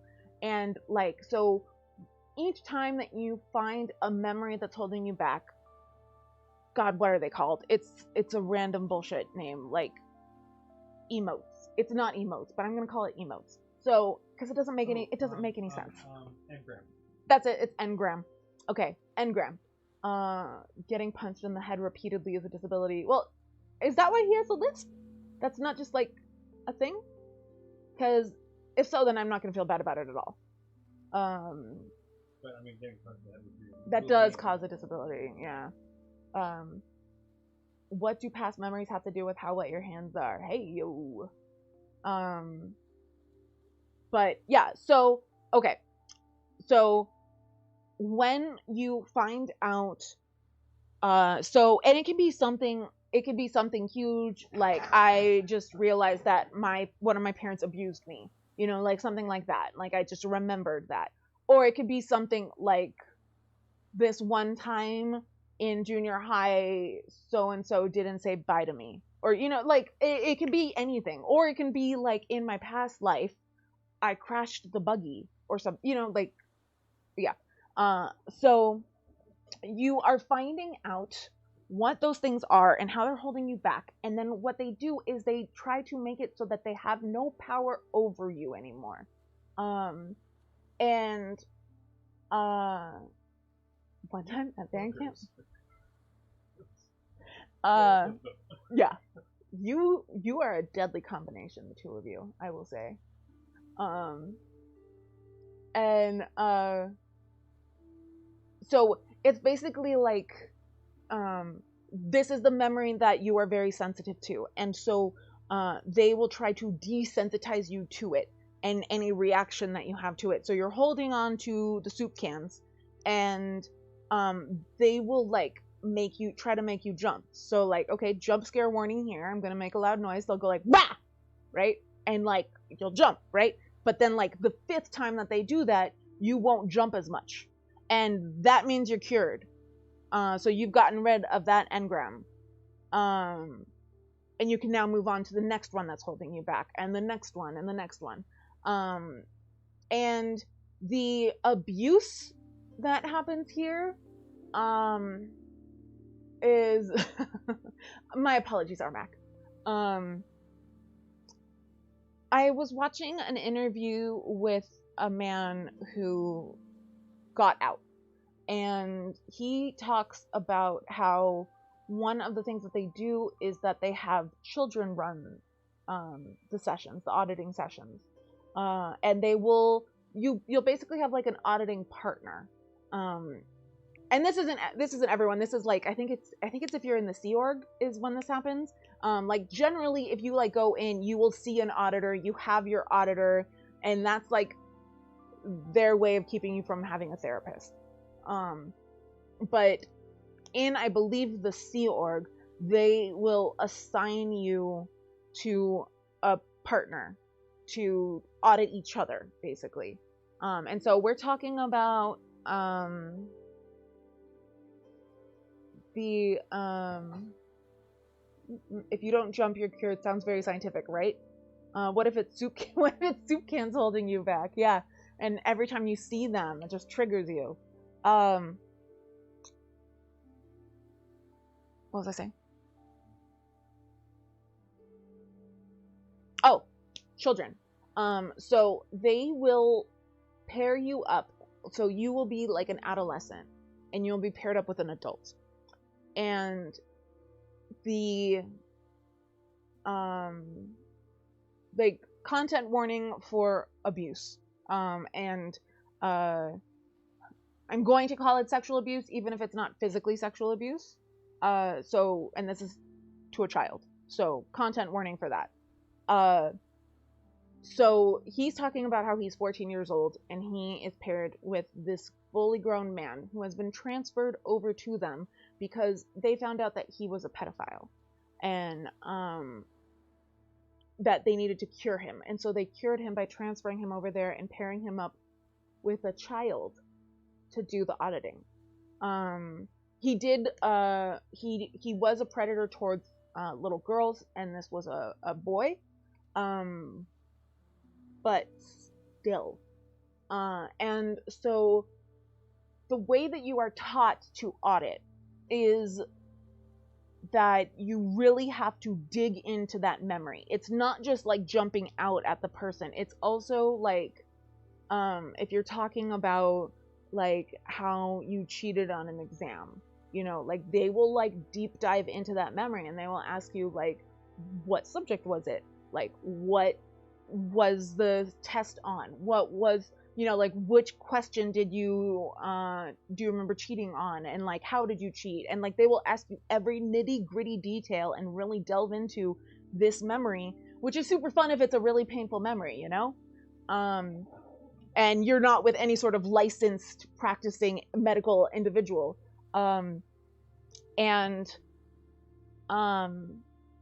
So when he's auditing this predator, he has to ask him questions about his memories. And like if he has a dream about abusing a child, he has to ask him specific questions for details on that. And this man is describing what it was like to do this as a child and having to ask, like, what finger did you use? You know, like details like that. Like extremely upsetting, distressing questions that are then putting those images into this child's head forever. Like this grown man is saying, I cannot forget these images that were put into my head when I was 13, 14. And like, I try not to think about like how many children have been permanently damaged by this forever and never got any sort of help for how it damaged them. But yeah, so that is that is abuse right there, like horrific abuse, unconscionable abuse, and they are just like still doing it. They're still training kids to do it. Yet they're protecting the guy from that 70s show from rape allegations and charges. Yeah, they've gone really hard on protecting him. The like smear campaigns against the women who have come out against him, just it's gross. And Danny Masterson, he did like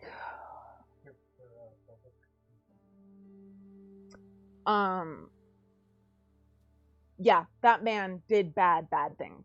Who and should be in prison for a long time, and instead is being protected and treated like a god.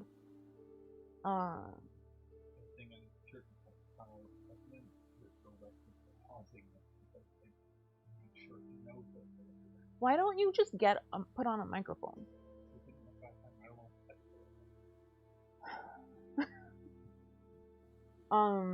They protected Tom Cruise for years and years and have threatened his ex-wives. Yep.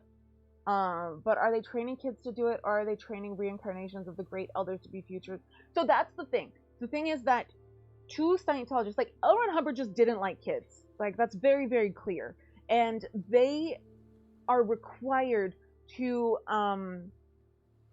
follow what he said and did in every single way. This man he doesn't like kids, he doesn't like women, and he's extremely homophobic as well. So that is all forever a part of Scientology, and they can never get away from it. And the thing is, like, they take it extremely literally. Like, they will use, like, there's some old technology that they'll still use. And tech is like something that they say, like, that's how they, like, auditing is a tech that they have, because they want to sound like science. But so like, they will actually use like older technology, but another thing that they'll do is that they'll just call newer technology by older technology's name. So like, this is not an actual thing, but like, for example, you now have like an iPod, but you're still calling it a Walkman, you know, like that type of thing. Because you can't call it an iPod because L. Ron Hubbard only talked about Walkman. Like that's the equivalency. And kids are not treated as kids because they are reincarnations, and because they've lived all these lives, they are not children. They're just adult souls, adult thetans trapped in child bodies temporarily. And so you don't treat children like children, you treat them just like they're tiny adults. And it's severely damaging for kids to not be treated as kids. And to be taken away from their families because their families don't need to raise them because they've already been raised. And threatened Leah Remini, that those she knows and loves, they follow stalk people. Yeah, they full on just will send people to camp outside people's houses and film them, and like surround their businesses, so people will have trouble holding on to a job because any job they have, Scientologists will descend upon them, and like their jobs will have to let them go because they can't operate, you know. We're broken news. Can you fill this up, please? According to Steve Jobs, the iPhone was the literal future of humanity. This is why we don't need new gods, though.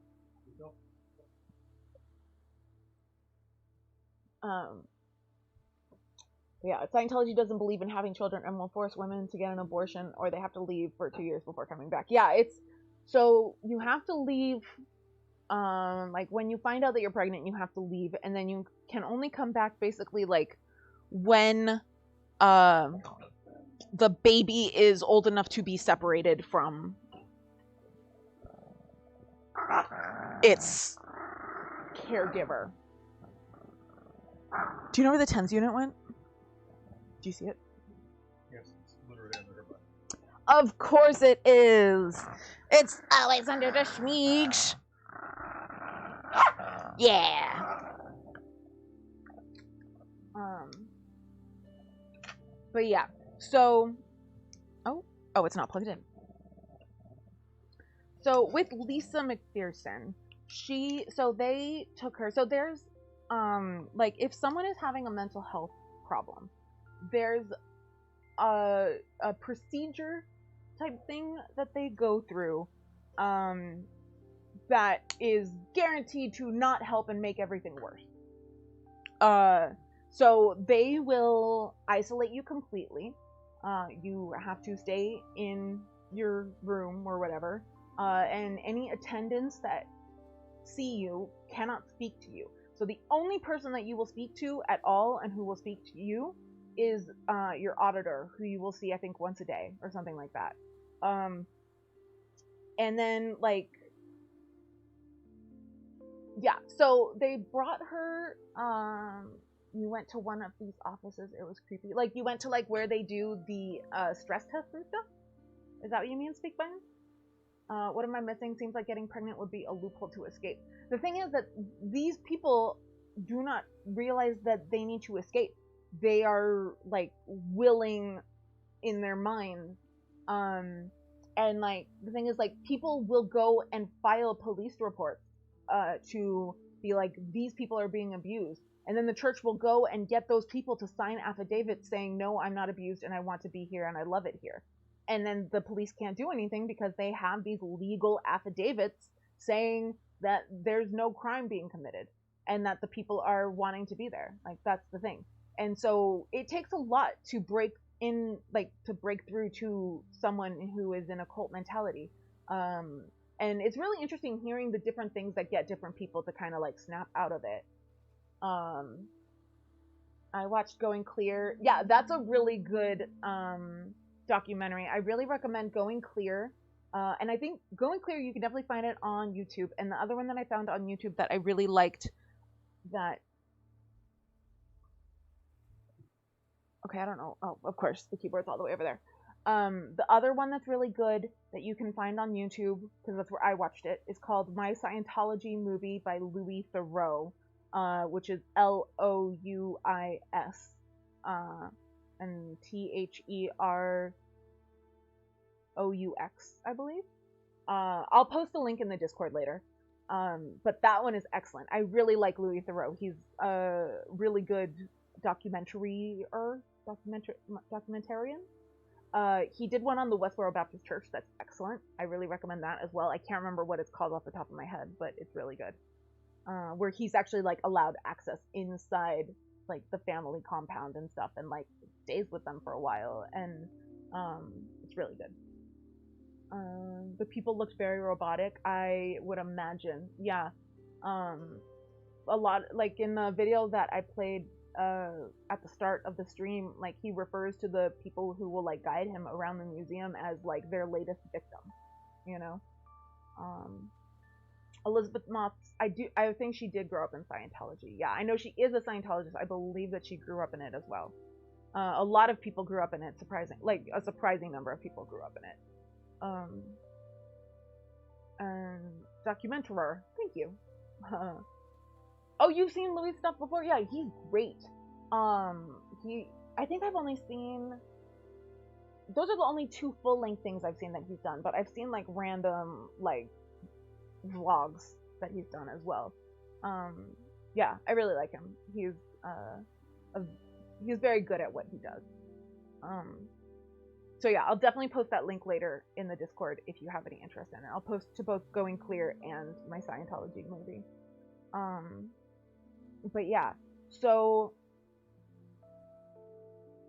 this woman, Lisa McPherson, was in this thing for less than a month. I think it was like 20 days total, something like that. 25 days.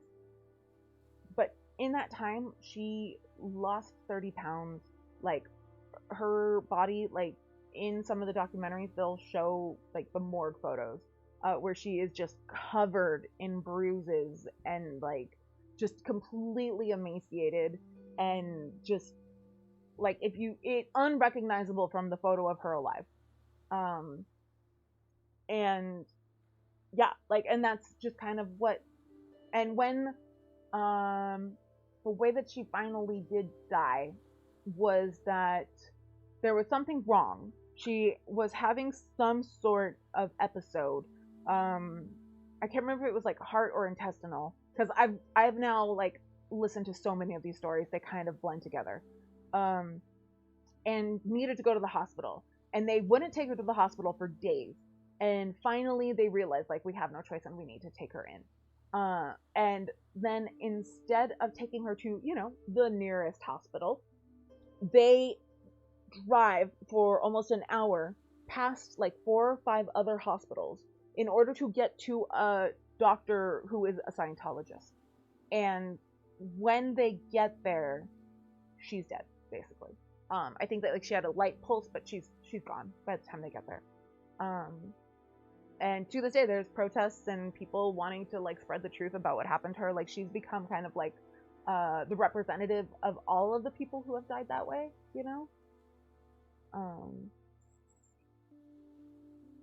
The real question is, what should I do with my Japanese sweet potatoes? I'm drifting towards mountain climbers do with pork, beef, and... Sorry, I read semen noodles, which is a very different thing. I say make some sort of dessert, but I'm biased. Pork feet are good. Like, so are pork ears. Pig ears are delicious. But stew is good. A gentler sweetness. Maybe you living up to your handle. So the other one. So the other famous case surrounding a woman Scientologist is the wife of the current head of Scientology, who is just like the shadiest dude. His name is David Miscavige, and I was trying really hard to find information about him, and like had to dig. Like, it's people are very scared of pissing this dude off, including like one of the only people who's like outspoken about him at all, and even then you can tell he's still scared, is his dad. Like, his dad escaped Scientology because of what it became after his son took over, and is one of the few people who will speak up about him at all. So yeah, and so just like so he grew up in Scientology because his dad was in it, and like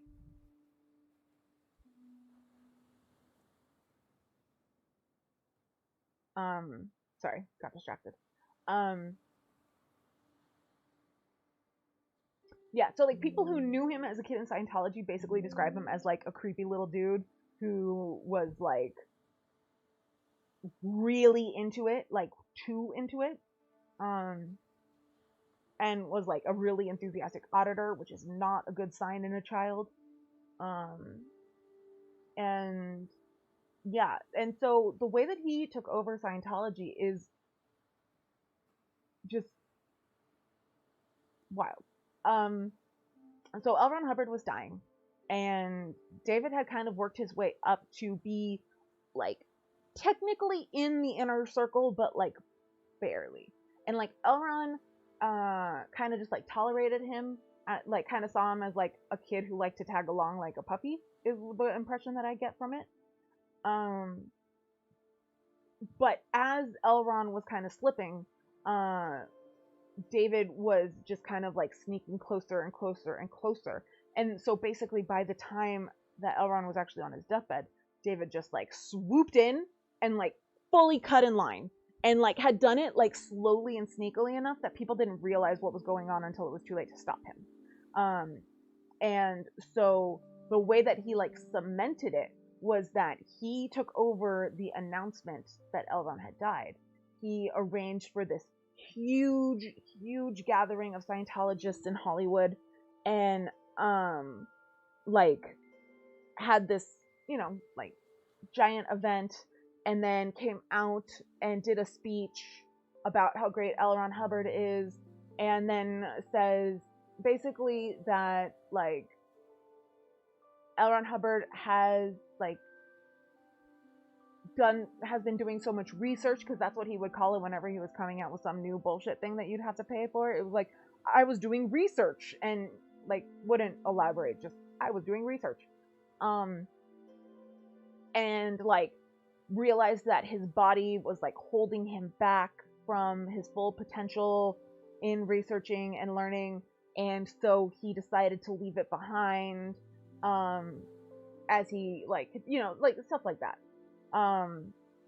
And the thing is, like, they are very sure that he is coming back. There are, last I could find was that there are 6 mansions, like looking at drone footage of them is like Zillow gone wild, that are fully prepared for him to move in tomorrow. Like, they are at the ready. Like, basically, like, he could just like walk in and start living his life in that mansion immediately. They are acting like he's gonna walk through the door any second. And imagine how wasteful that is, and how many resources are put to waste in these 6 mansions. Yeah. He killed L. Ron Hubbard to claim power. I don't know that he killed him. I think L. Ron had a stroke. But yeah, he took over the death, so it kind of is super sus. Oh, hydrate. Thank you, Knit Fast Die Warm.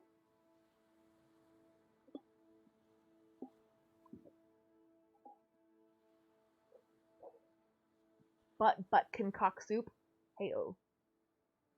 It's crazy that people can believe that stuff. I know.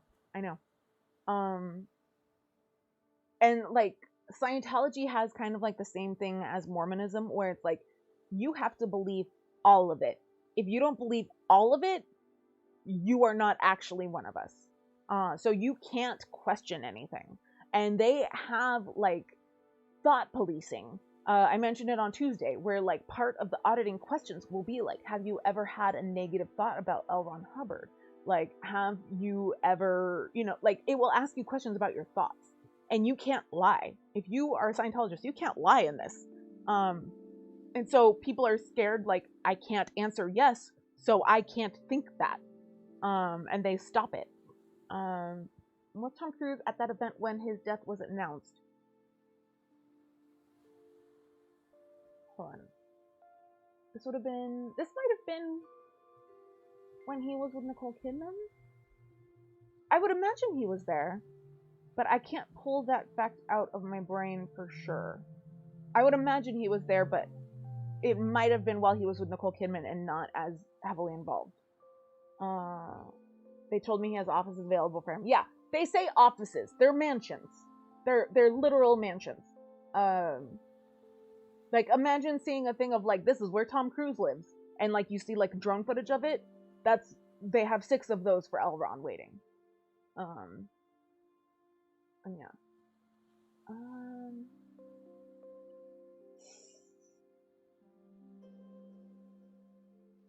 And yeah, so basically, in announcing it, he like took over the church, and he became L. Ron Hubbard died before Tom Cruise was a star.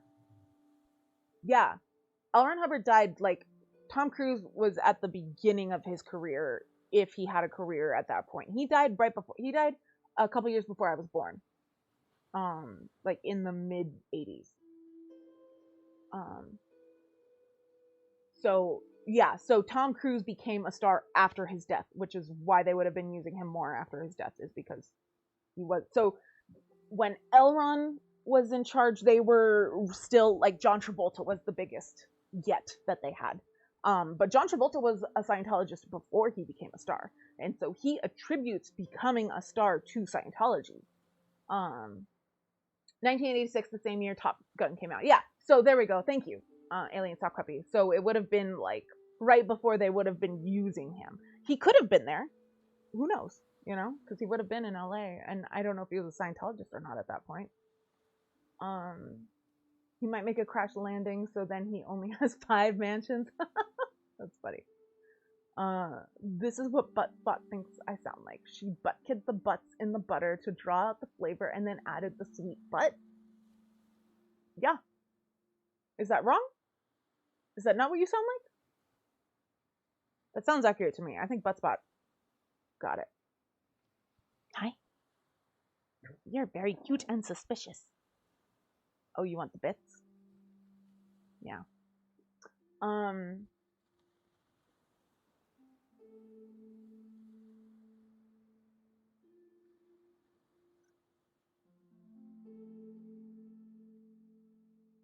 Jeff, I love that.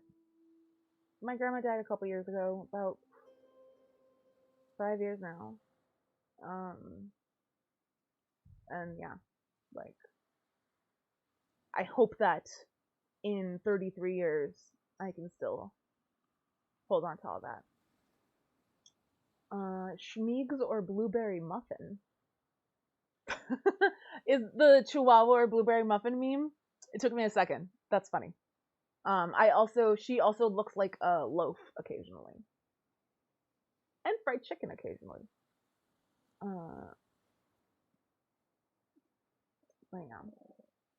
Yeah. Yeah. You tell me. So yeah, so David Miscavige took over, and like, so I mentioned on Tuesday how L. Ron Hubbard thought that like he was above taxes, like he did not have to pay taxes. And Scientology had gotten tax exemption at one point early on, but then it got revoked because the IRS was like, well, you're just taking all this money that you are saving from the tax exemption and you are enriching like this one individual, which is like the exact specific language or whatever of like what disqualifies you from tax exemption. Like that's like one of the number one no-nos. And so they revoked it. And so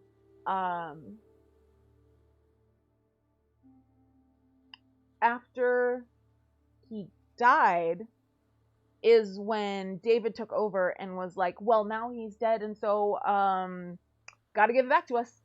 Like, and that's when he really, really started aggressively pursuing tax exemption. And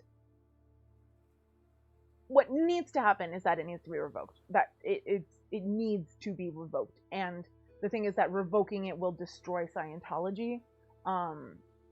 And I am not saying it because I want Scientology to be destroyed. I am saying it needs to be revoked because of how much evil they're doing with what they have. And so it needs to be revoked so that they can't do all that evil. And then that will also happen to destroy them. Yeah, just like what almost every church does, unfortunately. Yeah, sort of like the Trump org. Yep. Number one no-no is a good name for a punk rock Vladimir Putin tribute band. That's very fun. I would listen to them. Yeah, definitely. I've had the Rasputin song, what's it, M. Boni? B. Moni? Whatever their name is. It's been stuck in my head. Because it was like part of a video clip that played yesterday, I think, on TYT. It's been stuck in my head since. How many Scientologists do you think are employed in the government now? Ooh, in the government. Enough. And the thing is that, like, they don't need to have their people in the government because they can give money to the government. They have so much money that they literally don't know what to do with it. They have just, it's too much. Like, that can get them in a lot of trouble, because that's not, like, tax exemption is supposed to be there because you are doing public good that otherwise the government would have to do. So, like, charity work and stuff. And they're not doing any of that, really. Like, they're doing enough to, like, like, wallpaper over it. But, the song I'm talking about? Yeah, it's a good song. Do they use police, firefighters, roads, etc., then they should pay tax, right? Yeah. I think that just religious tax exemption needs to stop in general, because it's impossible to not abuse. Like, I understand, like, the idea behind it, but the reality behind it is very different, and as such, it needs to stop. And that is for all religions that have it, abuse it. Like, it's just, that's just how humans work. How dare churches practice what they preach? I know, right? I used to bike to her house when I was a kid. She lived fairly far from me. I love my grandma like nobody before or after her. She made her own bread way before bread machines came along. She had a garden in her backyard. She could make almost anything from scratch, but always burned frozen onion rings. That's wonderful. I love that you have those memories, Josh. Great. This is why I think religions should have the same requirements as any other nonprofit does. Yeah, like, that's the thing. Like, they need to be accounting for what money they do, or, like, take in and put out. Like, not requiring accountability leads to corruption. That's just how it is. Like, in all things. Because that's how humans are. Yeah. But yeah, so they became, like, extra focused on celebrities, which L. Ron Hubbard said, oh, thank you for the follow, JJ4Now. Thank you very much. Welcome. Like, L. Ron Hubbard said, like, he would say a lot that if you want to actually make money, you need to start a religion. That's where money is, right? But he would also say, I'm trying to remember where I was going. ADHD, woohoo. I got distracted. Do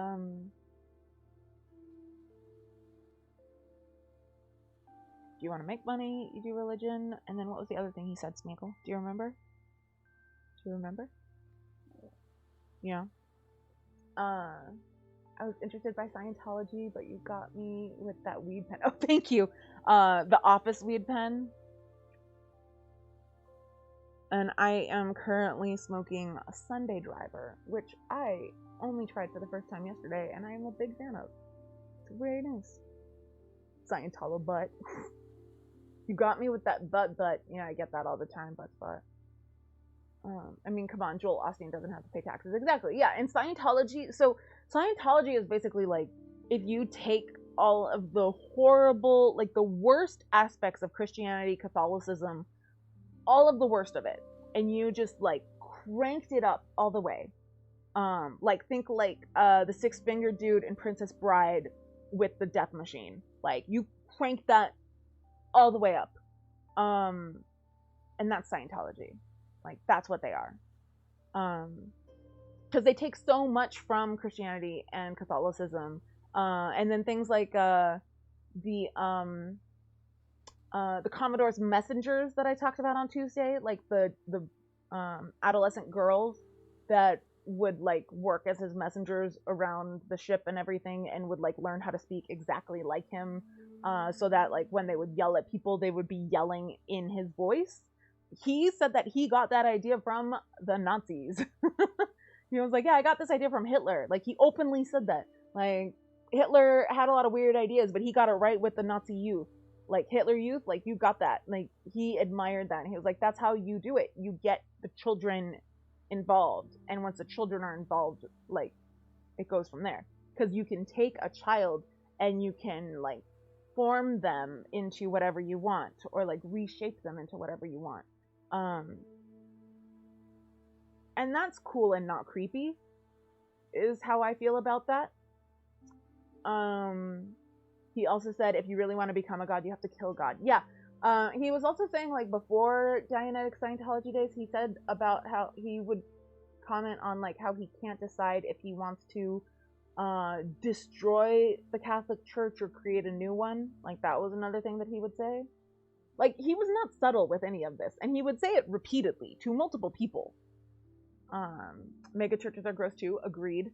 Yeah, one of the things that, like, David will do when there's, like, a really big event that's, like, all shiny and with pyrotechnics and everything, like, he'll say, like, welcome to church, and just, yeah. They all use guilt as a weapon. Yes. Guilt and shame. Weaponized guilt and shame. Yeah, because they would also take some of that from, like Protestants, and, like, there's different, religion is all really big on that, because that's how you control people. It's easier to brainwash children because their brains are still malleable. If they ask too many questions, you can usually yell at them until they stop asking them. Yeah. That's part of why I stopped being Catholic, was I was asking too many questions, and they didn't like that. And they didn't answer the questions. I needed answers to the questions, and they weren't doing that. And I was very frustrated. And this was when Pope Benedict was in charge, and I hated him. Like, what a horrible human being. And I always make a point to say that it's not because of the Hitler Youth thing. Like, he was a child in Germany during World War II. Of course he was in the Hitler Youth. He couldn't not be. He would have been in prison. But, yeah. The final straw was the Prop 8, which we've talked about before. But, like, one of the things that really got me started in the questioning and not being sure if I could really continue being Catholic was being yelled at for asking questions and then not getting the questions answered. You stopped being Catholic because Catholicism couldn't keep up with you. Oh, I like that phrasing. Thank you. Know what I think is shitty? That teachers have to pay for their own supplies and anything the kids might need. The school lets teachers use the tax exempt card, but the teachers don't get to write off anything they bought for school, but the school gets to and gets money back. Yeah. There's a lot of reasons why I'm not a teacher. Education system in general is, like, the main reason, and then if you, like, go into, like, sub reasons, the way that teachers are treated is a big part of it. Like, someone said, like, we don't have a teacher shortage. We have a people with master's degrees who are willing to work for minimum wage shortage. Yeah.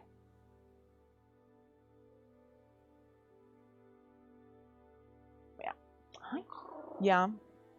Yeah. Okay.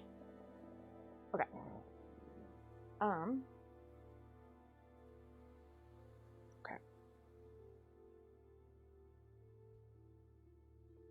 We have a dignity shortage. Yeah.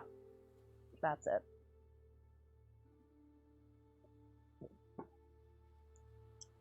People want the dignity, but they aren't treated with dignity. Yeah. There's a thing, a meme, I think, that was like, there are two definitions that people mean when they talk about respect. And that's treating people, like, as an authority figure, and treating people like human beings. Those are the two different things that people mean when they talk about respect. And the thing is that when someone, like, when, like, a toxic boss starts talking about respect and says, like, if you want me to respect you, you have to respect me, or some variation of, what they mean is, if you don't treat me like an authority figure, I won't treat you like a human being. Yeah. Hopefully that came back around to my point. I'm not positive. We have too many. Yeah. That is gross and toxic for sure. Anyone who's just listening, the word, it's welfare queens, which is a gross phrase.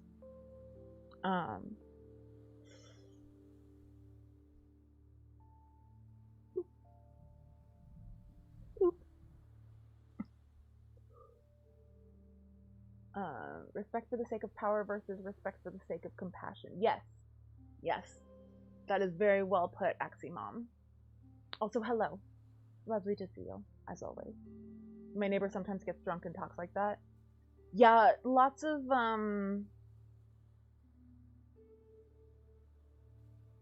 the boomer generation tends to have that mentality in general. That's just the way that people were raised in that generation. And then religious people tend to have that mentality.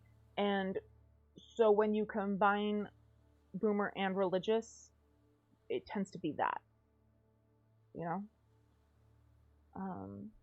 Most of the careers I wanted to do, I don't think I would be able to, just because once you learn the truth about things, it makes it hard to want to do it. Yeah.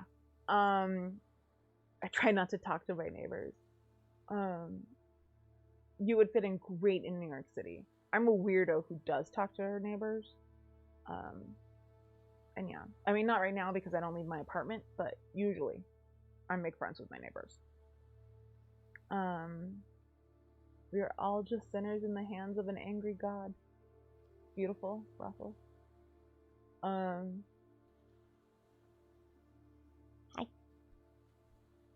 What's up? There has never been a labor shortage. There has always been a wage shortage. Yeah. If someone doesn't pay you enough to survive and you have to go into debt, that's not employment, it's indentured servitude. Definitely. By the time I realized my love for cooking, it was too late for me to become a chef. Physically just not possible. Oh. That's sad. But you can still cook at home, and hopefully it brings you, like, some sense of fulfillment, right? I hope. Sure.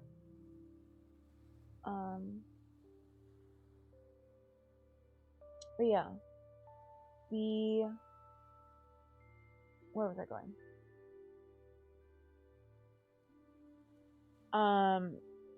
There aren't a lot of details that I could find available for this, but I definitely got the impression that Scientology has its own form of,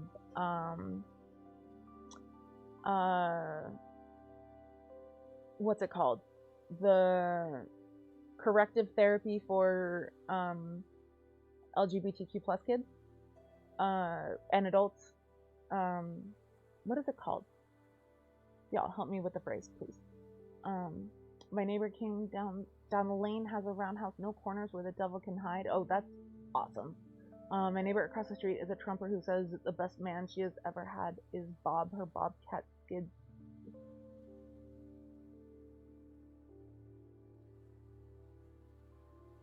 I don't like that. I'm gonna move on to the next thing. Conversion therapy. Thank you, Armac.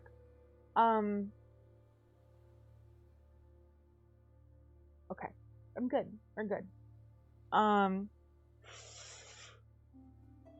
But yeah, so like they definitely have some form of their own conversion therapy, but I was not able to find a lot of details about it. They are very homophobic in general. Homosexuality is seen as like a type of engram, and like one of the things that will like hold you back from going clear. Like yeah, it's one of the things that will like basically like hold your soul back. And like it is definitely something that comes straight from the brain of L. Ron Hubbard. The man was definitely homophobic, and unfortunately he had a gay son who so he like abandoned his family like really early on, and wound up getting married again, so he was a bigamist, although like neither of his wives knew that, obviously. And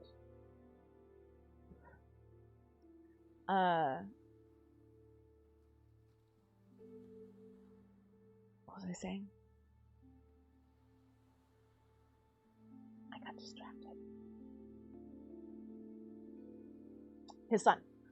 So he pieced out on his family, got married again, and then as adults, I think all of his children, if not most of his children, reached out at one point or another to try and reconnect with him or connect with him for the first time, really. And yeah.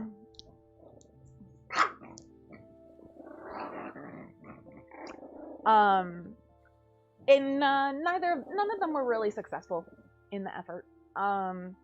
But varying degrees of unsuccessful. The one who got it the worst was definitely the son that was gay. He wound up converting to Scientology, and then they were trying to do their version of conversion therapy on him, and then he had at least one suicide attempt, I believe, before he was successful. And when L. Ron Hubbard found out that his son had killed himself, he was angry at his son, and not like in a process of grieving angry, like a sociopathic, narcissistic, like, how could he do this to me? Like, what a rotten kid. Yeah. Just a righteous dude, is what I'm saying.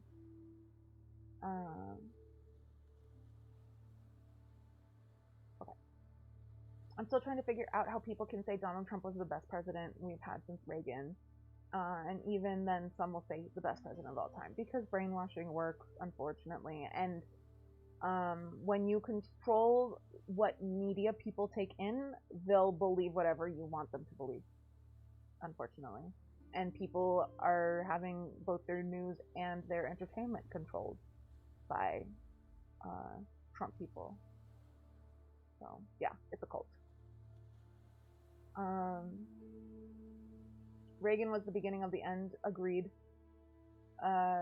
Stopping Ronald Reagan from being president would have helped the country a lot in the long run and the short run. Okay.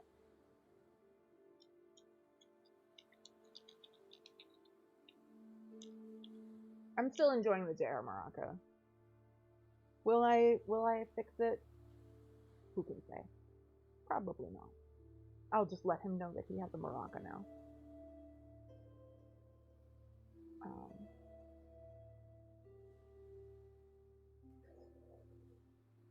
How could we forget about the Jelly Bellies? Totally redeemed, 100%. Are bad.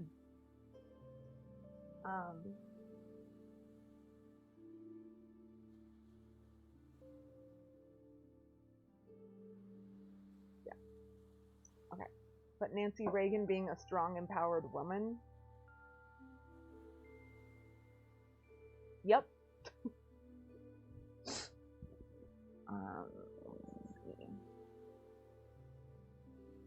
Is it okay? Am I doing okay?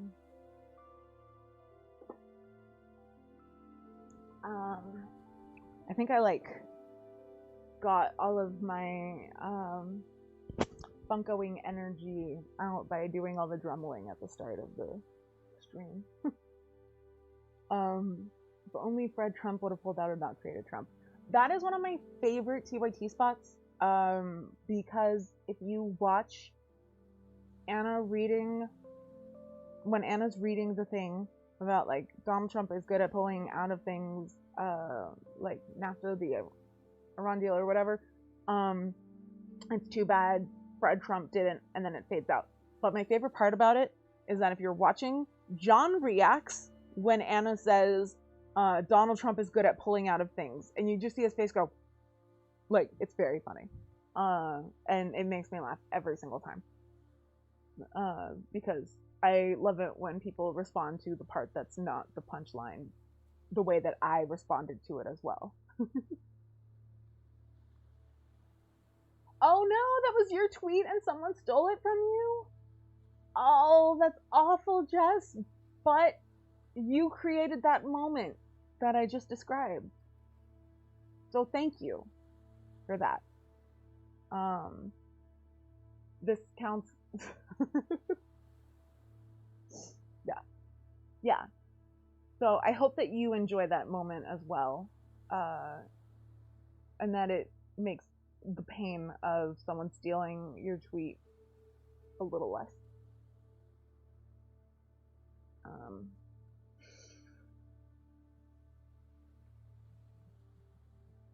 All these years later, yeah, I know what you mean. I have like random stuff like that I'm still like, curse you to whoever did it.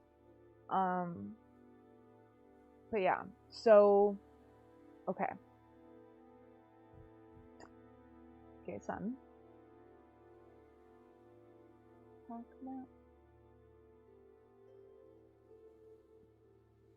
At least we'll all think of you when we see it next. Yeah, that's right, Atomic Elbow. All of us will be like, that's Jess!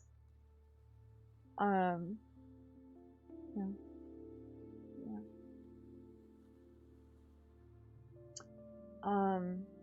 So yeah, so Scientology.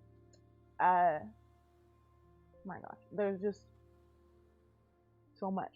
There's so much. And it's like, okay, how to parse through.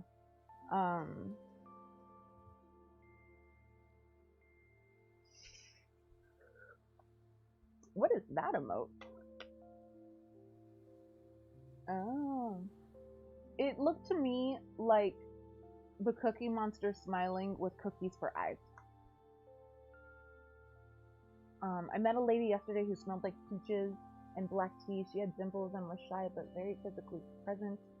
Now I want to eat. Raffle, what are you smoking tonight? It sounds good.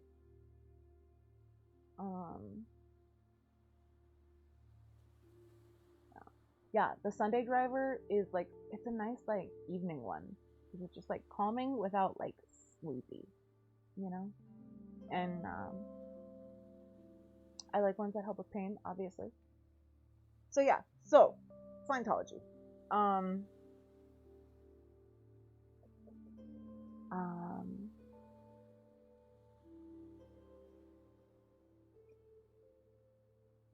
Elizabeth, I'm actually sober, but I would like some tea so I'm nice and hydrated. Hydration is important.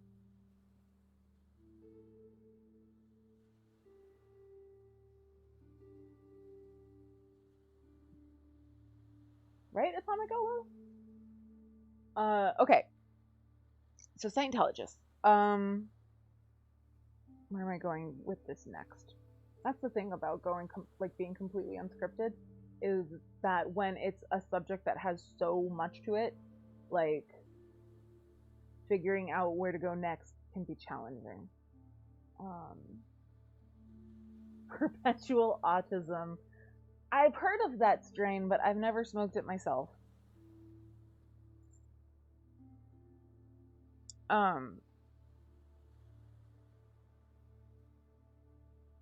So yeah, so okay. So what is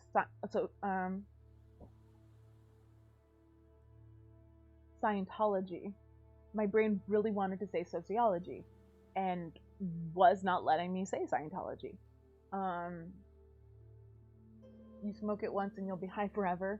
Like that, like LSD, that like once you take it once, you then get high forever. That supposedly exists. Just two things in this world I can't stand. One, a liar. Two, a thief. And that person was both at the moment. Yeah. Thank you, Buttspot. Beautiful.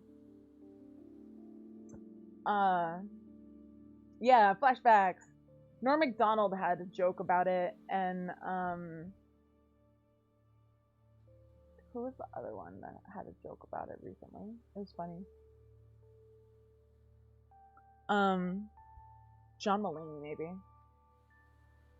Scientologists have hijacked Danny's brain. Yeah. So, okay. So what are they doing with all this money? Well, the answer is whatever the fuck they want, really. But it's like, okay, how do we use up a lot of it all at once? And like, the answer is real estate. They have buildings everywhere. And like, a lot of those buildings, when you go inside, it's like Trump Tower, gaudy, fancy, you know? where it's like, oh, why is that gold plated? That doesn't need to be gold plated. Like that type of fancy. And Scientology mind control satellite. Yeah. 8 years? That's rad, Jess. I've been trying to figure out how long it's been for me, and I can't quite figure it out. It's somewhere between 3 and 5 years, I think. But I'm not positive. The Vatican, yeah, for real. Yeah, like, the thing though, okay, so someone actually in a documentary that I was watching did bring this up. And they said that, like, people often will make that comparison, but the difference is that Catholicism has had 2,000 years to build all of that up, whereas Scientology has been here since the late 60s and built up an equal amount. Honestly, like, I would say that maybe a little less, but like they're pretty damn close. And yeah, so that's the like the big difference that makes Scientology a little bit scarier in this aspect, because like I said, all of the worst aspects but cranked all the way up. I haven't tried, but that's what I was thinking too. I would love to own the Vatican. Sounds like fun. That would be so much cataloging. Like, you would just be cataloging forever. I would really love to be able to get into those archives, though. Oh my gosh. They have a lot of historical stuff that I want to see. Lots of Tudor stuff. Like, they have the love letters that Henry VIII wrote to Anne Boleyn. And by love letters, I mean obsessive stalking letters. But, yeah, they have a lot of stuff. Anyone want to give me the Vatican? Yeah, sure, no problem. Also, some people point to Catholicism as a source of great works such as the service known as Mass and all the art associated with Eastern Orthodoxy. It would have, like... We didn't need Catholicism for that. We also didn't need that. Have you ever been to an Eastern Orthodox service, by the way? Because, wow. I've been to several, and they are long and redundant as fuck. More so. Like, yeah. Like, go to a Egyptian Orthodox wedding. I dare you. Coptic. Yeah, sorry, Coptic. St. Patrick's Cathedral, kind of neato. Yeah, it's a pretty one. I mean, like, there are beautiful Catholic churches all over the world. There are beautiful Scientology buildings all over the world. Like, I think that in general, Catholicism is a little less gaudy, but like I said, Scientology is cranking it all the way up. Also, you've got some bias. I do also have bias. That is true. I thought it was odd that they had so many candles, but you had to pay to light one. Yeah, that's generally so. Most Catholic churches will have candles that you can light, and they ask for a donation, and it's generally like put it in $1 and light a candle, like, or a quarter and light a candle, like whatever it is that you were feeling, I guess. But churches like St. Patrick or like bigger ones like that, they'll be a little bit more enforcing on that, just because so many people come through every single day, and yeah, they like money. I'm old, 48, so online news wasn't a thing for us, the youngest of Gen X. Lots of great artwork was commissioned by the church. That's definitely true. Righteous Gemstones is my religion of choice. I like that. Good band name, too. It was nice that there was, like, a designated homeless person in the lobby of every amazing big church we visited. Yeah, You know which churches are the good ones because they have homeless people there at night, and in the morning. That's how you know it's a good church. Like that at least somewhat practices what they preach. Because there are lots of churches that have like anti-homeless people architecture and stuff like that. Those are the bad churches. They're all in Latin, and I heard that if you get permission, you only get a certain amount of time to find what you're looking for, and most people can't read Latin. Well, not all of them. Like the letters from Henry VIII to Anne Boleyn were in Middle English, like Middle Modern-ish. You know, like they have different stuff from different places, so it's all over the board. But a lot of what they have is in Latin. You definitely only have a certain amount of time, and there's also, unless you are like a really big deal, there's always someone with you as well.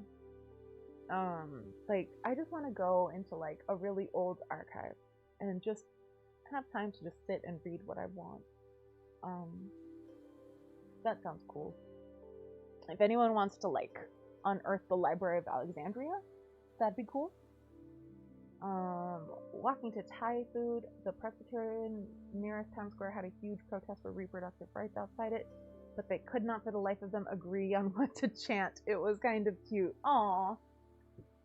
The little protesters. So adorable. Right, Shmeech? If you can read Shakespeare, you can probably read Henry VIII. Yeah. I mean, Shakespeare was,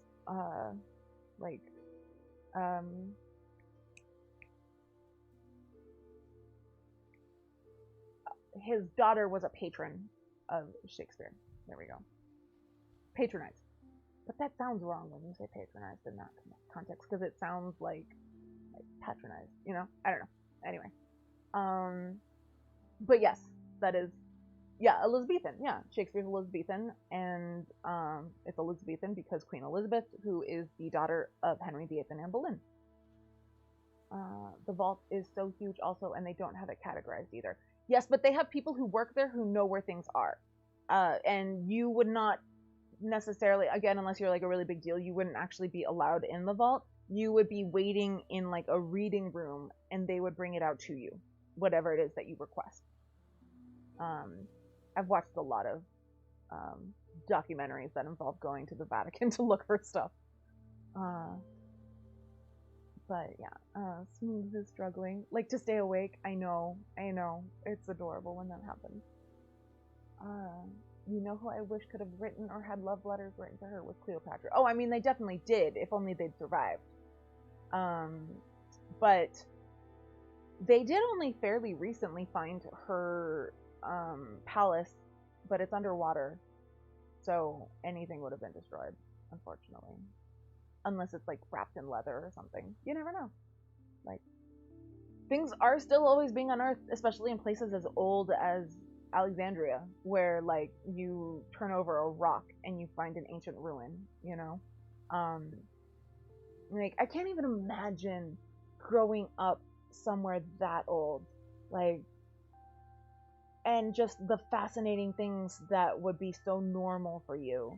Like, I watched a thing about some kid that like grew up playing in this like pile of rubble like behind their apartment, and it wound up being like the ruins of this ancient palace that wound up being discovered like underneath the neighboring land or whatever. Like, yeah, just shit like that. Like, wild. I grew up in Southern California, where there's nothing like that at all. According to Christian faith, their God didn't intend any of the monstrosities that exist to be built. Where two or more are gathered in my name, nothing about now build Fort God, I command thee. Tower of Babel. Like, that right there is why we have languages, supposedly. I posted a meme recently that was like, God was furious at the Tower of Babel, but he's totally cool with the space satellite, or something like that. It was funny. I constantly patronize the smelly, uncouth arts. You patronize farts. That's just your euphemism for farting, Raffle Iron. I constantly patronize the smelly, uncouth arts. So everyone, now you know what to say next time you fart. The House of Wisdom had way more stuff than Alexandria. Also, old archives are overrated in my experience, but I work around a lot of old stuff like that all day. And that is an example of what I mean by awesome things that people are just very used to. Like just because they grew up around them or they're around them constantly or whatever. And I speak that as someone who was totally someone who gets used to awesome things and doesn't really pay attention to that. You know, like I'm not like criticizing at all. That's just how humans work. But yeah, Baron Kraken, what do you do? I would like to know. What is your money making thing that you do that gets you to chill around old stuff? The maesters wearing robes bring you dusty leather-bound books. Yes, and then they chant and then whack themselves in the foreheads with those ancient books as they walk through the library. Speaking of stuff hidden in the Vatican, we need to watch Hudson Hawk, easily one of the best Bruce Willis movies no one has heard of. I've heard of that. I'm trying to think if I've seen it or not. Because I've seen a lot of movies. Like, I've mentioned a million times, I grew up without TV, and so, like, but what we would do is we would go and, like, rent videos every weekend. And so I grew up just watching stuff that, like, was selected by by my family. Instead of like whatever's on TV. There are insane archives out in Nebraska and Kansas. Interesting. I can see how that would be the case. But not like stuff about like that area. It's just like they've collected stuff from all over the world is I guess what you mean. Playing in the Shadow of the Pyramids, right? Like that's just like how you grew up, just doing that. I mean like obviously not equivalent, but like I grew up playing at Disneyland, and that's a huge deal to a lot of people who can't imagine that, and that is just normal to me in my head. So yeah, so like things that are a huge deal to other people are not a huge deal to people who grew up surrounded by them. And Amazon using Cleopatra's name and image in a commercial is grotesque. Ew, I don't know what you're talking about, but I don't want it to. Cleo gets enough shit. It's my girl. There goes Danny fetishizing ancient ruins again. Yep, that's my brand. Okay.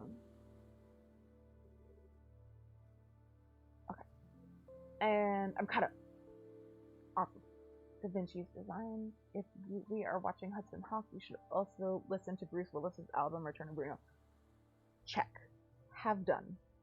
Surprisingly decent.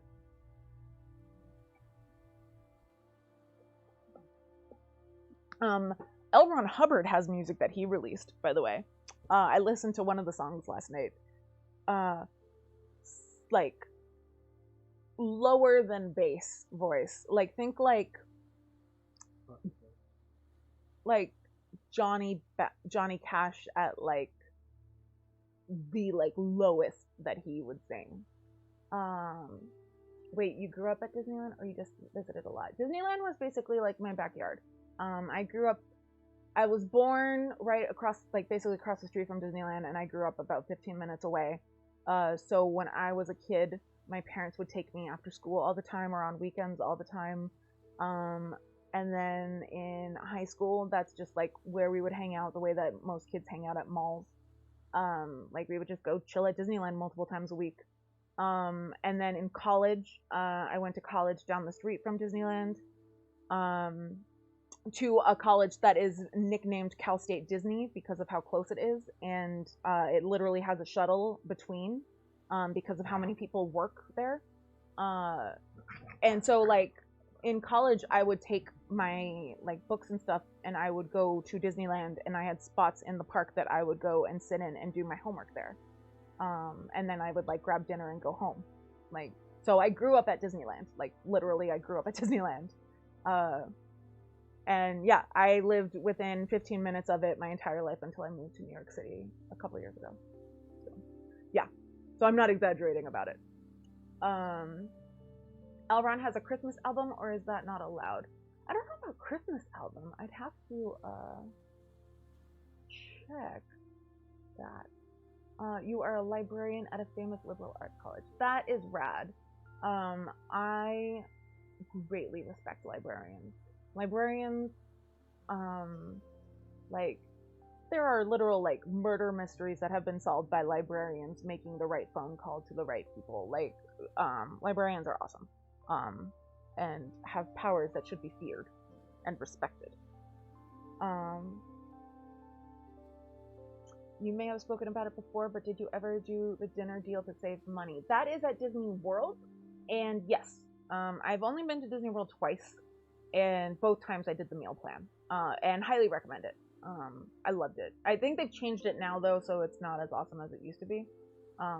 But that to me was the only way to do Disney World after trying it once.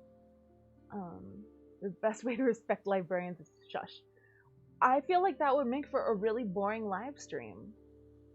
I mean, let me know if you'd rather I just shush, because I can do that. It is possible. But yeah. What was I saying about Scientology last?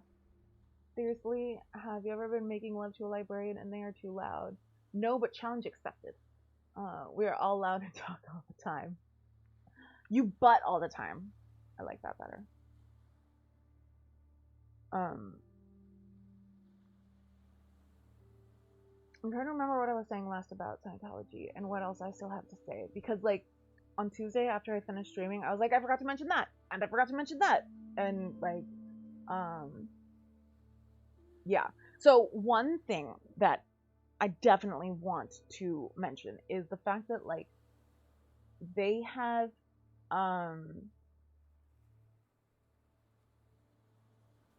legitimized that's not the right word, but lying. Like, they have this concept of like similar to like the greater good. I can't remember what they call it. It's some like ripoff of the greater good that it's very close to, but not quite.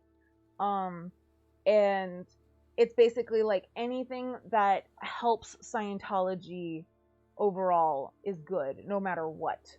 And so, like, you can do anything if it is with the goal of helping Scientology. And ever eat at Blue Bayou in Disneyland? Yes, I have, many times. Shrimp Creole, yeah, Blue Bayou is great. Their desserts are phenomenal as well. I've even eaten at Club 33. The only restaurant at Disney that I had not eaten at when I stopped going there was the Little Mermaid restaurant. For whatever reason, I went to the bar there, but I'd never actually eaten at the restaurant. Now there are new ones that I have obviously not eaten at, and I have Disney PTSD. That means that I'm never going to Disney Park again. So I have settled where I'm going to be forever. Like, all of the things that I have done are all the things that I'm going to do with Disney. But yeah. Librarians are more kinky than I've ever imagined, doing butt stuff all the time. Butt spot, come on! I grew up in LA and I stand by my claim. See, I, like, go back and forth between saying that I'm from Orange County or LA based on, like, the conversation, because even though I grew up, like, living in Orange County, I also grew up going to LA all the time. Like, constantly. Like, I would say half and half, almost.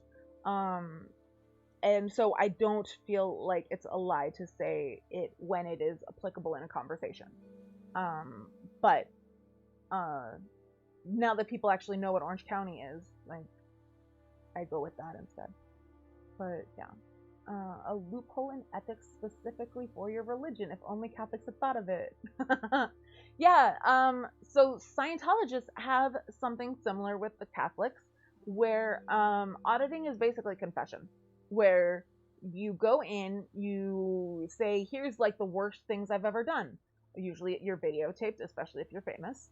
And by the time of the end of the session, you are forgiven and you're fine. So, like, that boy that I mentioned who had to partner up for auditing with a child predator, part of what he had to do was at the end of that session, he had to forgive that man for what he had done. So he had to hear in graphic, full detail everything the man had done, and then he had to forgive him for it, and then carry those scars with him for the rest of his life. Presumably. I mean, he's still alive.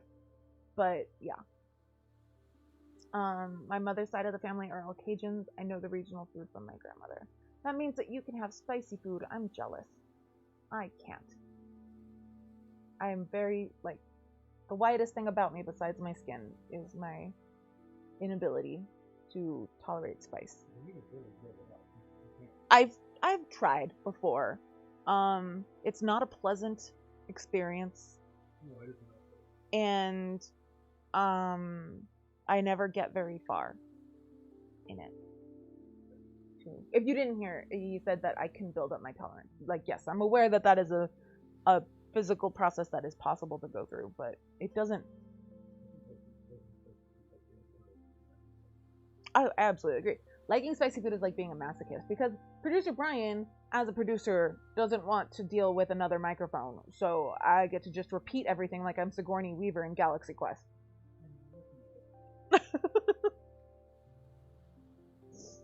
In Florida, our Creole food is heavily influenced by a robust Asian community. Yeah. Can you handle wasabi? No and yes. It is a very different kind of hot. I can definitely tolerate it better than I can, chili hot. But even then, it doesn't go well. But, if it's, the flavor, I've had, Trader Joe's chips that are wasabi flavored without, the heat. I can deal with that, But, again, that's without the heat. I knew of evangelicals and Pentecostals that were so confused that Catholics did confession and contrition. It was an alien concept to them. As a Catholic, even at my most Catholic, I called bullshit on confession. I had no interest in confession, from the get-go. I didn't understand it. I didn't, you can't tell me that I have this, profound, personal, intimate relationship with God, and then tell me that in order to be forgiven for things, I have to involve this other dude. I can't just talk to God directly. If there's a forgiveness part of the equation, then I should be able to get that through God directly based on how you have raised me to believe. Why do I need to involve this other dude? Who's just going to tell me to do a bunch of prayers repeatedly and that's supposed to make up for it? I feel like it, even as a small child, second grade is when you do all this stuff? Even in second grade, I was I couldn't understand why confession, where I could just lie, was more important than, actual contrition in my own heart that I had, achieved after having an honest discussion with God, yeah, I could never get behind confession. I would never want to do it. I would have to be forced to do it. But yeah, why does the boy need to forgive the man? It seems like it would be up to his victims if they want to forgive him, because Scientology. That's why. Yeah. One of my undergraduate degrees is in religion, and I did an in-depth studies on contemporary American religion. You'd be shocked how many Christian cults exist. Oh, yeah. A lot. That sounds like a really, really interesting field of study. If I hadn't become so deeply uncomfortable with organized religion in college, I would have maybe considered something like that, just studying all of them. Can you scroll up, please? If you could access the divine directly, we wouldn't need the other dude. Yeah, it's my fault. That's very Scientology of you, Raffle. I'm lurking and I'm really tired, and I thought I heard Danny say something about Dallas Club movie. I don't think so. I don't know what that is, or the Dallas Club movie. I've not seen the Dallas Club movie, so I don't know why I would have mentioned it. But it's possible, since it's based on a real story, that I did say something about it. because people commit crimes, confess them to the priest can't say anything. Yeah, there's actually like a like you have a protection in confession that you don't have in therapy. Like, a priest isn't obligated to report you the way that they should be. Lots of horrible secrets have been told to priests who did nothing about them. God can't give you a receipt. That's what it is. Thank you, Axie Mom. I understand now. I made the critical error of thinking. I know. I'm Catholic and I'm fine with the priest there as a human intermediary. If you did professional writing, you start to see how important that can be as a check on psychosis. Yeah, writing is extremely therapeutic. One of my things that I've done many times that has been wildly helpful is to just sit in front of my laptop and just turn off my brain and just type. Like, it takes a minute to actually like get to the point where you're not thinking. But once you do, like, you'd be surprised what comes out of you and how helpful it is to get it all out. So yeah. It feels good to confess. Yeah, it's a natural human thing. Once you talk about the things that are bothering you, you feel better. That's like, it helps in auditing, it helps in confession, it helps in therapy. Like, it's just a natural human thing that you want to confess whatever wrongs you've done. I could never ever join society after killing all those people if it hadn't been for the catharsis provided by bragging about it. I should really just finish reading the thing before talking. Yeah. I'm just really tired, Danny. Oh, it's allowed, Jess. Very allowed. Check out the Vineyard Church if you want a lesson on how to create a Christian cult, on how to masquerade as an acceptable in contemporary America. Yeah, I've never heard of Vineyard Church. But yeah, in doing research for Scientology, it's also just been research in cults. Like, because it just goes hand in hand. Like, all of the methods that they use in Scientology are cult methods. Like, which, I mean, you could maybe say that about most religions, I guess. I don't know. It's really hard to, like, draw that line between, like, cult and religion, or cult and, like, religious group, you know? Yeah. Like, where do you delineate, you know? Like,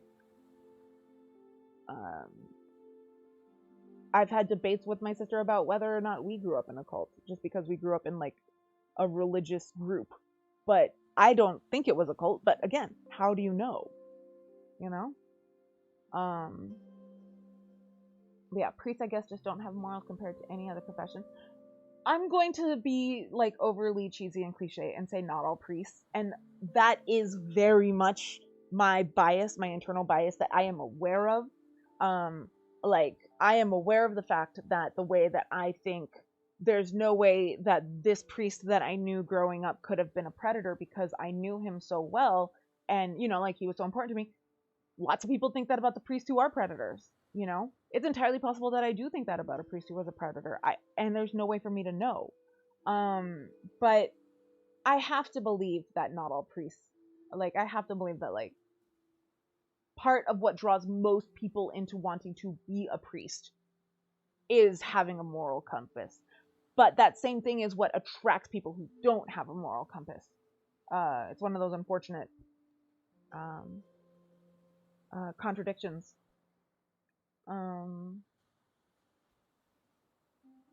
Yeah, Catholic priests are really hardcore. You have to go through it's like schooling to not become a doctor, but, like, it's a lot of schooling. And then I grew up right by Calvary Church, Baron Kraken. I know exactly what you're talking about. I used to think that was a fine line until I saw it in action and had an aha moment.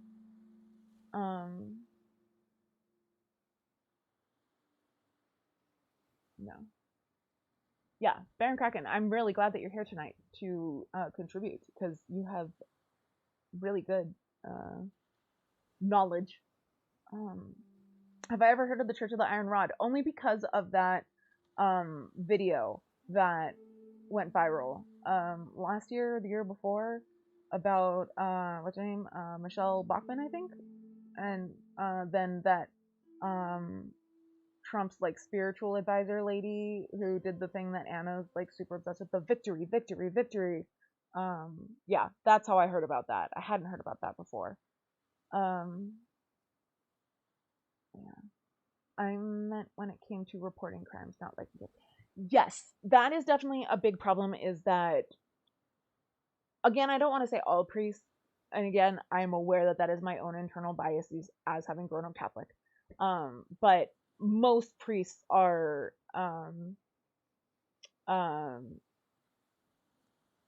if not complicit, like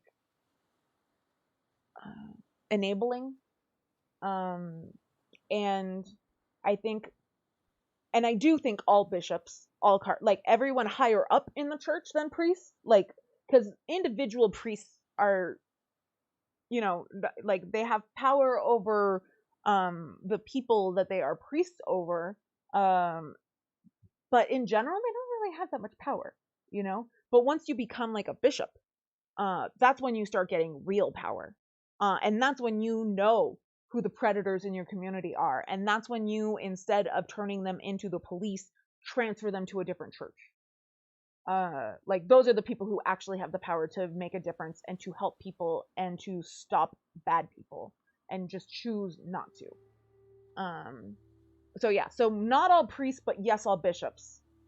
How's that? Can you scroll up slightly because it just up. Oh no. There we go. Every time Danny says Predator, I think about the musical adaptation of the movie Predator, which I have not seen, but I do know exists. I was an altar boy and never molested. My sister was an altar server.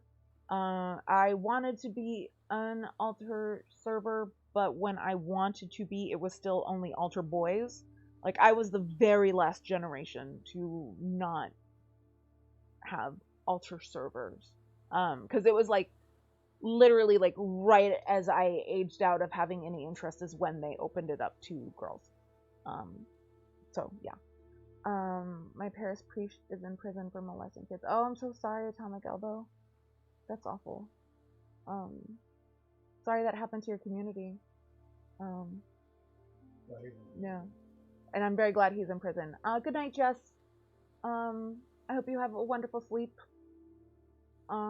The Family International is an offshoot of the Calvary Church. If you get the chance to track down their 80s international propaganda video on how barcodes were the mark of the beast, the funniest ones are Japanese. Wow. That sounds like a fun rabbit hole to fall down.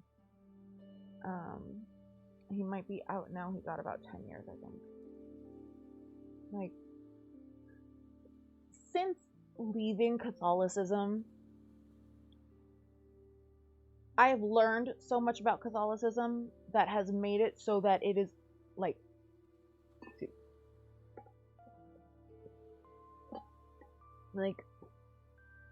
unfathomable to me how anyone could be Catholic. But the thing is that if you're Catholic, you're not learning all this shit. If you are Catholic and you're learning this shit and you stay Catholic, then that's a problem. But as a former Catholic, like, when I was Catholic, I was completely just like I knew that there were priests who molested kids, but those were like bad priests over there or in the past, you know, like, I knew that it happened, but it didn't occur to me that it happened, if that makes sense. And then just like learning more about the history of the Catholic Church that they don't teach people who are in the Catholic Church. And it's the same thing with Scientologists. Like, most Scientologists who have left because they found out like one thing and that just made it unlock in their brain. Like, one woman who I saw interviewed talked about how like she was just learning about brainwashing in North Korea, and that made her go, oh, that's what they're doing here. And she escaped in someone's trunk, who didn't know that she was in their trunk, by the way. Like, she snuck into someone's trunk, waited for them to drive her away. And that's how she escaped. Altar girls are icky. How dare you, alien sock puppy? I don't think the church is telling other people what members are confessing about, so it makes it hard to know. Yeah, you can't. Like, they can't. They're not allowed to tell what happens in confession. They're not even allowed to tell it to the police. Yeah. Every time I think of To Catch a Predator, I think of cop rock songs for that show in the early 90s. Oh my god, there was a, like, happy half hour or something where Brett just only played clips from cop rock. Like, that's what the entire show was. It was special. Women can't be priests because they are already holy. I deserve to be banned. Agreed. Brian put Raffle Iron in jail forever. Raffle Iron, you are now in jail forever. But yeah, imagine making American evangelical Christian fundamentalist music video in Japanese to warn about how the supermarket is a gateway to Satan with barcodes. Prison forever. 600 seconds is a lot of seconds. Yeah, I couldn't control that. Okay. That's so funny.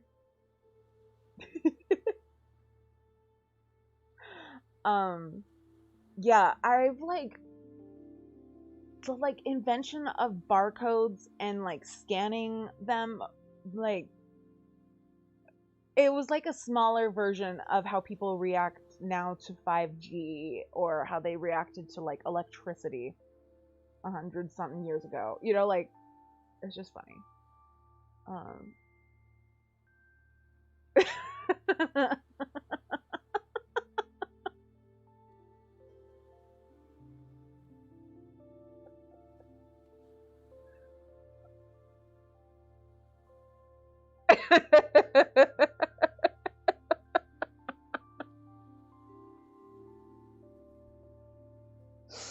Oh my gosh. Okay.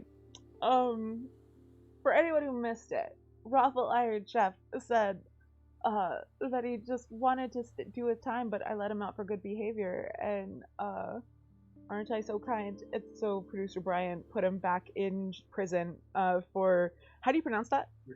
Recidivism. The Luddites destroyed all the machines, didn't they? Usually, yeah. The Ludbutts.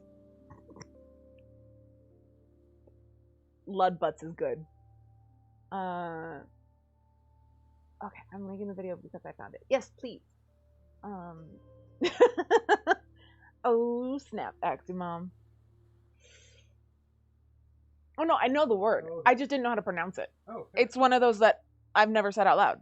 I have never actually seen it on paper or tried to spell it before. Oh, that's so funny. Yeah, it's just one of those words that I've read a million times because, I mean, I'm me. And I read the things that I read. Yeah. Let's see. I wonder if we actually let priests get married, if the priests that do have sex with women or molest people, if it would solve some of the issues. There's like a big movement to try and make it so that priests can get married. For not just that reason, but like that is one of the reasons given. And like I don't know, honestly, because like predators are gonna predator. But I think that it would help some people from snapping, you know, like, because I'm sure some of the things that happen, especially with like the older priests, are just like, you don't need sex, but like, I could see how like 50 years bottled up when you know that you don't need to be like, I don't know what I'm trying to say. Buckle up, nerds. Okay, it might not have let you post it. Send it to me in a whisper, Baron Kraken, and we could put it in the chat. Yeah, so like I never want to come across as like making excuses for predators or like trying to explain away their actions, because that is not my intent whatsoever. It's just a like, I naturally try to understand human behavior that I can't understand. Like I try to figure it out. And yeah, some of it is just not explainable because it is because of disorders, you know. But yeah, my first girlfriend wanted me to be one of them, even though I'm totally Jewish. You would be a terrible priest, Raffle Iron. The reason priests can't marry is because rich bishops and cardinals in medieval period were leaving all their fortunes to their offspring. Politics and spiritual. That's right. I was trying to remember. I was like, there's a really dumb reason why priests can't get married, and I couldn't remember what it was, and I was trying to remember it. That's what it is. Thank you. Yeah, it's all like dumb politics. Well, it's too much of the church gets to hold on to all that stuff. Yes. Yeah.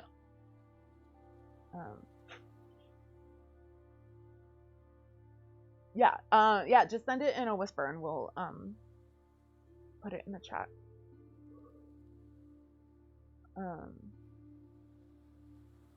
But yeah, like religious history is something that religious people need to learn and don't generally. And if they do, they tend to be taught the very whitewashed versions. Like that's, you know, because like I was a history nerd growing up, and I had questions and stuff, so I would learn stuff, but I wouldn't learn like the full story, you know. I would get a very glazed over version. But yeah, Oath of Poverty. Yeah, that's fun. And like I talked on Tuesday about how aggressive Scientology is with their tithing and how it's not really seen as an option. And they will not just do like Mormons do, where they'll be like, you can actually afford to give more, so you should, but they'll be like,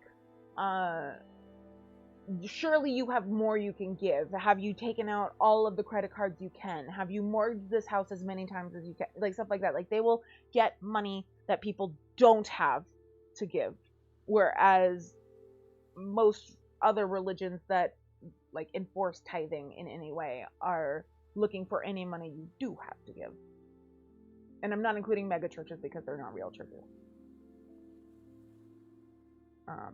I mean, what is a real church really? But I'm not including mega churches because mega churches. That's what I'm saying. You saying you try to understand people, it made me think of a book as a New Yorker you should read, In Search of Respect. That sounds vaguely familiar.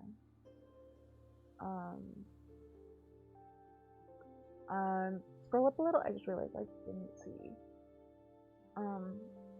Is the current pope or previous pope that actually is saying Catholic churches should be allowing the LGBTQ community to get married and actually supports allowing priests to get married if everyone can agree on that one?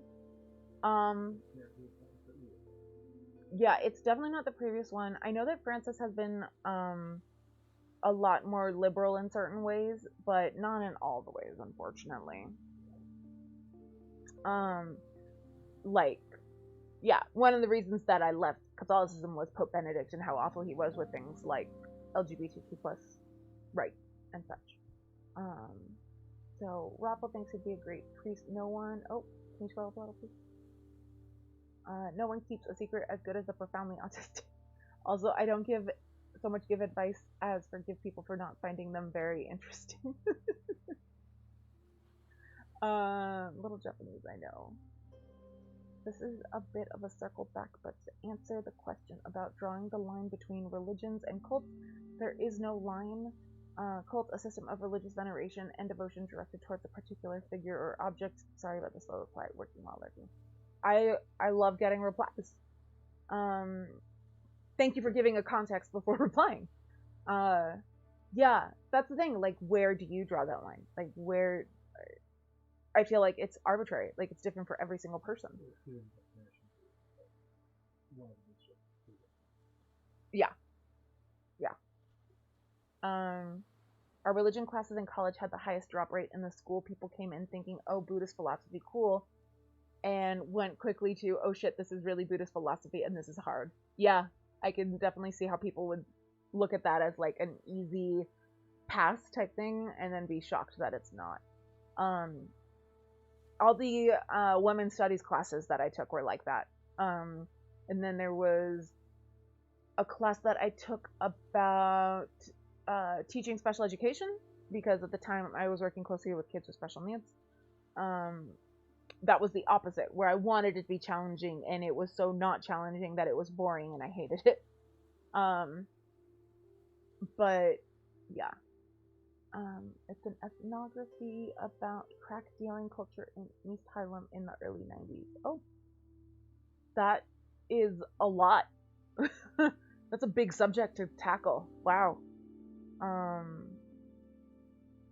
Yeah, I'll have to check that out. I still study women. What a mystery. Yes. We are a hive mind, and we like to not let anyone know what the hive mind is thinking. That's our fun little game that we play. But yeah. So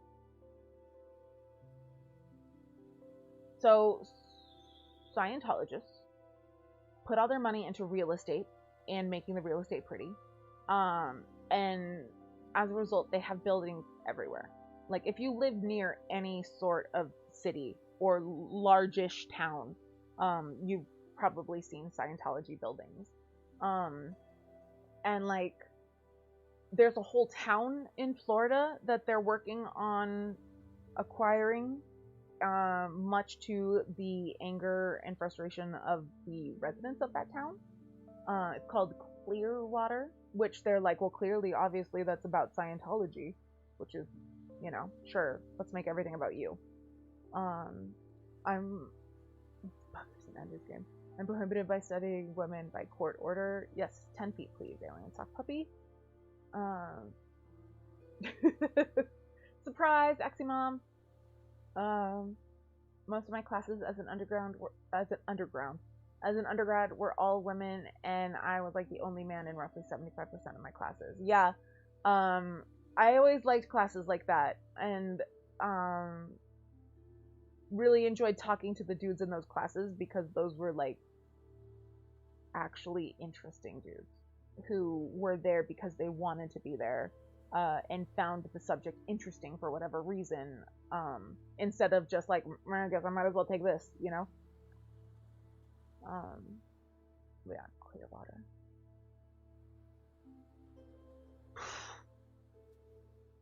A butt about my butter button.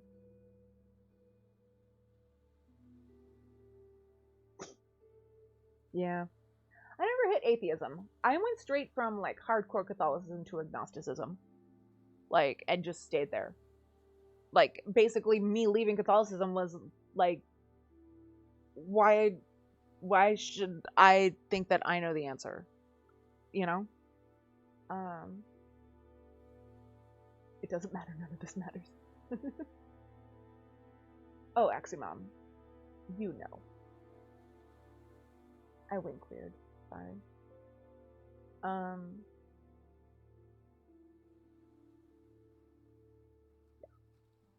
Can you hand me that little baggie behind you? Thank you.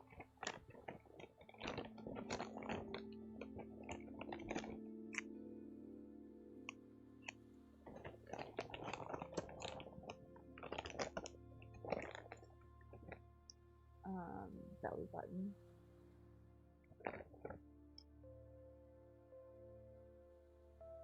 I'm like 50% certain that God hates agnostics and wants them to pick a side already. That's like how like everyone is towards bi people. You were very bad at Wikipedia. Thank you. Atheism doesn't answer my question, so I'm stuck with what I can find elsewhere. Yeah. Which is why I'm agnostic. I have questions. Those questions aren't ever going to be answered to my satisfaction. So I'm agnostic. Right. That's just how that works. Hopefully when I'm dead, I'll figure it out. I actually wrote a philosophy paper in college on the modern everyman philosophy of Carl I've seen that name before and I've never tried to sound it out. So I'm not going to. From Aqua Teen Hunger Force. Also, Pascal was a known gambling addict, so his wagers were all based on sinful predilections. Aren't wagers sinful predilections of their own?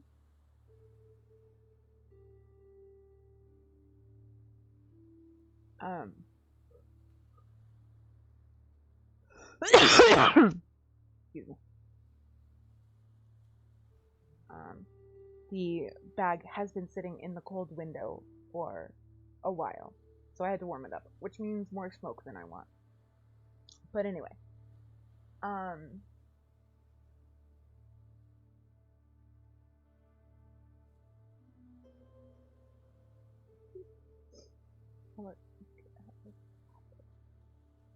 hello, Andrew. Welcome. Yes, I just smoked a little too much smoke.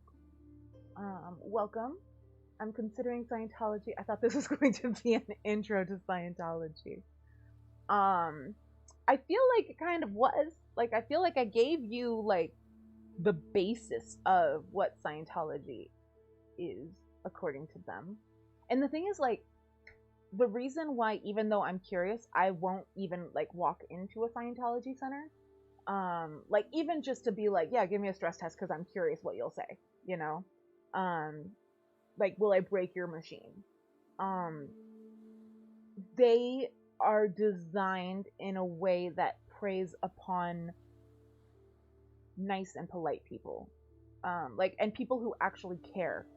Like, most Scientologists are lured in with the idea of being able to help people and being able to do good in the world, and they kind of like dangle that concept in front of you and then do like a bait and switch, and by the time you realize it, you're already in, you know. And so, like, even though I know that I wouldn't fall for their bullshit, like, who knows how many tactics they have that I haven't heard of, and who knows if they find exactly the right carrot to dangle.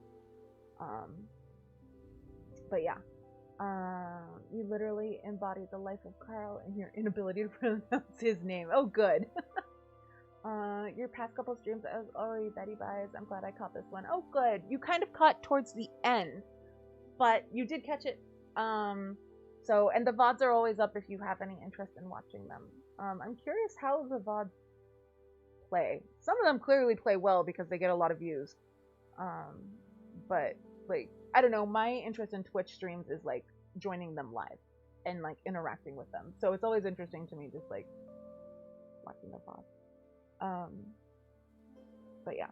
My takeaway is that I need two cans and somebody to scare me. Yes, you just hold on to them, try not to let your palms get too sweaty, and then have one of your friends go, jump scare warning to everyone. Wah! I didn't know how loud it would come out, so. Yeah. But Danny, what if they are the chosen one? Something to consider. What if? I did just watch Matrix for the first time, so I'm halfway brushed up on that because I've seen 2 of the 4 movies. Yes. And I think y'all give number 2 way too much hate. Number 2. I think you give it way too much hate. And I understand that it was a movie that had a lot of expectancy like built into whatever sequel was going to be made, and there was just no way that people were all going to be satisfied with it. And then that on top of the fact that the next movie was a second one instead of like a like it was a middle movie instead of a second movie. Yeah, like I get why people did that, but like it's actually like solid. Like I would say maybe not as good. Second Matrix versus, like, I'm saying that people give too much hate to the second Matrix. I'm not as good, but it's like comparable, definitely. Mm-hmm. Again, you have the bias of having, yeah. I don't need a stress test. I already know I'm stressed. Exactly, Paige. See, I know I'm stressed. I want to know what their machines will say. Like, do I break the machine? What does your machine tell you about me? And how wrong is it? But yeah. So yeah, so they've been working on acquiring Clearwater. People are really trying to push back against them, but it's hard because they have infinite money. And like that's something that L. Ron Hubbard really wanted to do. Like he really wanted to just like acquire a town and turn it into like a Scientology mecca. So that's what they're working towards there. But like if you actually like go past any of the Scientology buildings, any of them, anywhere, odds are like 95% that you are going to see no one there but the people who work there. Like there are all these giant buildings all over the world and they're all empty. Not all of them, but most of them are just empty. Like there's a couple that are actually like in full use, but not really. But yeah. So yeah. So it is about time to start wrapping up. I'm not saying like I'm going to end the stream right here, right now. I'm just saying like we're winding up. But I'm trying to think of like what other stuff I've forgotten to mention. There is the whole thing where the wife of the current leader has been disappeared. Most people seem to think, even like the people who have left, seem to think that she is still alive, and they even know like where she's being held. But it's been like at this point, I think it's 15 years that she's been missing. What's the point of that insurance or something? It's because they have so much money and they can't just hold on to all of it. They need to spend some of it, and so they just pour it into real estate. Like that's just where they're. So they have several $1 billion in holdings now. Just over, get out, yeah. But there's a Jungle Cruise joke where when you get to the end of the ride, they say, "Okay, we're done. Now get out. I'm sorry, that was rude. Please get out." And I like that joke. Tax dodge, yeah. Tax dodge. Well, because they're tax exempt. They managed to get tax exemption, and the only reason why they exist still is because of the tax exemption. Had they not gotten it, they would have gone bankrupt because they owed like billions in back taxes. And that's why they have so much money. They enforce tithing so much and they focus so much on rich and famous people that they are getting like Leah Remini says that like she was giving $1 million a year, like by the time she got out, like that's what she was doing. And that's just her. Like, what do you think Tom Cruise is giving every year, or John Travolta? Like, the limit does not exist. And then like that's not to mention all of the really rich people who are members, who you haven't heard of because they're just rich and not famous. And yeah. I know, I'm sorry, Andrew. If Scientology buys all of Florida, they could turn it into a Scientology theocracy. Honestly, like, is that a downgrade for Florida? Let's be real.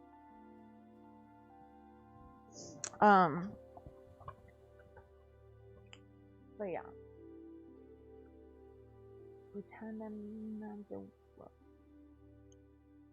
How'd I do? I think I have any questions.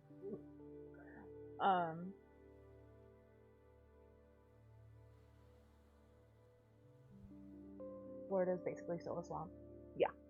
I mean, I've only been in Orlando, and Lake Buena Vista. So those are the only experiences I have, but I can't imagine it goes up from there much. Like, I feel like that I experienced the best of it. Maybe Miami. I would check out Miami, I think, if I can figure out a way to do it and not get murdered, since most of what I know about Miami comes from murder contexts. Dexter, also real murder. Also, like any sort of procedural cop show that I've ever seen a single episode of. Excuse me. I'd say it's kind of an upgrade for Florida. Yeah, right? When you think of all the ways to get rich, failed sci-fi writer don't exactly make top of the list. I mean, he's not a failed sci-fi writer. Like, even before Scientology, he was actually, like, top of the game at the time. He wasn't a good sci-fi writer, but he was a successful sci-fi writer for sure.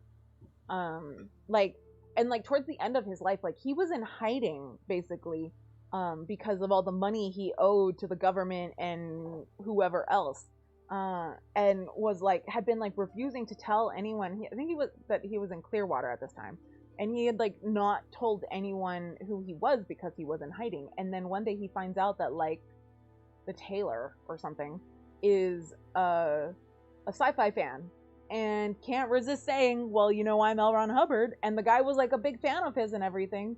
And so he was like, yeah, I know. Like, and then like walks away and it's like, oh shit, I should not have done that. And like immediately goes back on the ocean. Yeah, that's what I mean. I mean, he wrote Battlefield Earth. Yeah, so it looks like Sunday we're going to be watching the Riff Tracks version of Battlefield Earth, which, if you are not familiar with Riff Tracks, means that there's a very funny commentary track that goes with it. Not mine, another one. If you've ever seen Mystery Science Theater 3000, it's basically that. So, Miami is Dexter and Burn Notice. Yeah. Yeah, it's always like murder shows.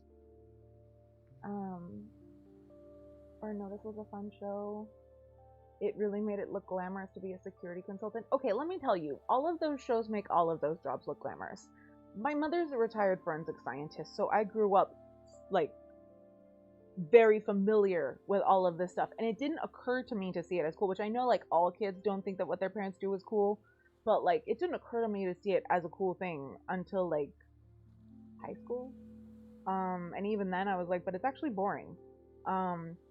My 8th grade year, so I was in 8th grade when September 11th happened, and the like second half of the 8th grade year was when the class would go to Washington D.C., which, you know, when you're in California is flying across the country. And so that before that, and probably since then, like one or two kids would stay behind, and that year like half the class stayed behind for the first time ever, because no one wanted to send their adolescent child across the country on a plane without them a couple months after September 11th. And clip writer making a living, there are worse things to be. Exactly, yeah. My mom was like, bones, yeah. So they arranged, my mom like volunteered and arranged a field trip for those who stayed behind to go and visit the lab. And so we had a field trip where we went and visited the forensics lab, and like everyone I've talked to, who I knew then, who went, like, still remembers it like perfectly, because it was like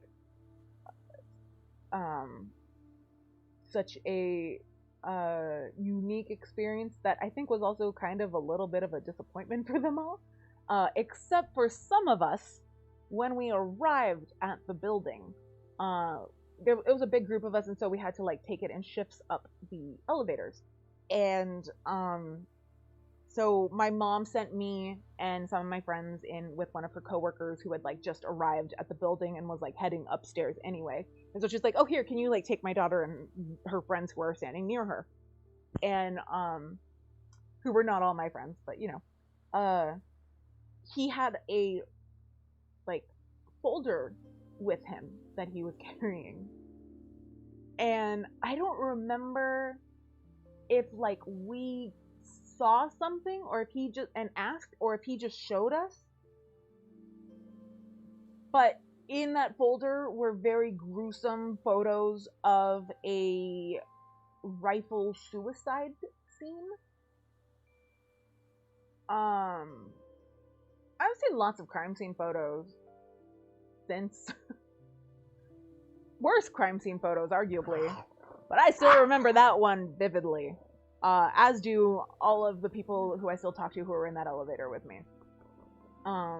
Like, that was the highlight, probably. Deep psychological trauma.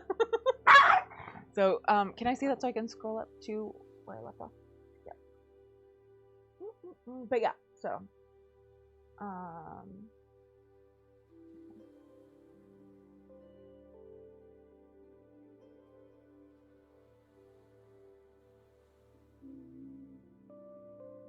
But yeah, so the point of that was that those shows make everything look glamorous.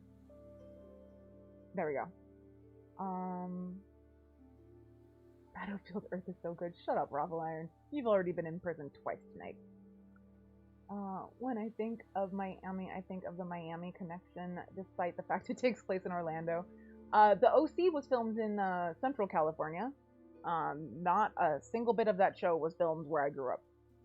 Arrested Development, however, was filmed in Orange County and is quite a good representation of life in Orange County.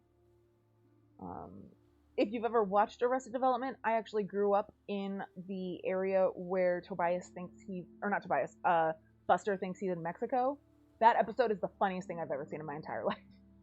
I got a B on DVD. I think it's pretty cool that my parents... You're still in prison.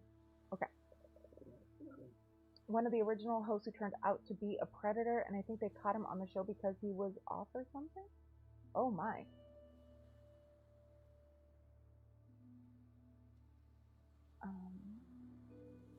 Tobias is wonderful, yes. Never knew. There are dozens of us! But yeah, if you ever rewatch the episode where Buster thinks he's in Mexico, that is very close to where I grew up. But yeah, okay. So we are now rating. We are going to rate Transgirl43, who rated us on Tuesday and has requested a custom Funko of herself. So we've been chatting about that. So yeah, thank you everyone for joining. And we'll be here on Saturday for Chatterday, 9 p.m., and then movie night, 9 p.m. at the Discord. So definitely join the Discord for Sunday. I don't think Kurt Cobain was murdered, but apparently died of time. Thought he was sleeping. Yeah. Well, thank you everyone for joining. Join the Discord, and I will post those documentaries that I mentioned earlier in the Discord as soon as I get around to it. So, good night. Say good night, Smeagol. Good night. Good night, everybody. I hope you have a good night. I love you all.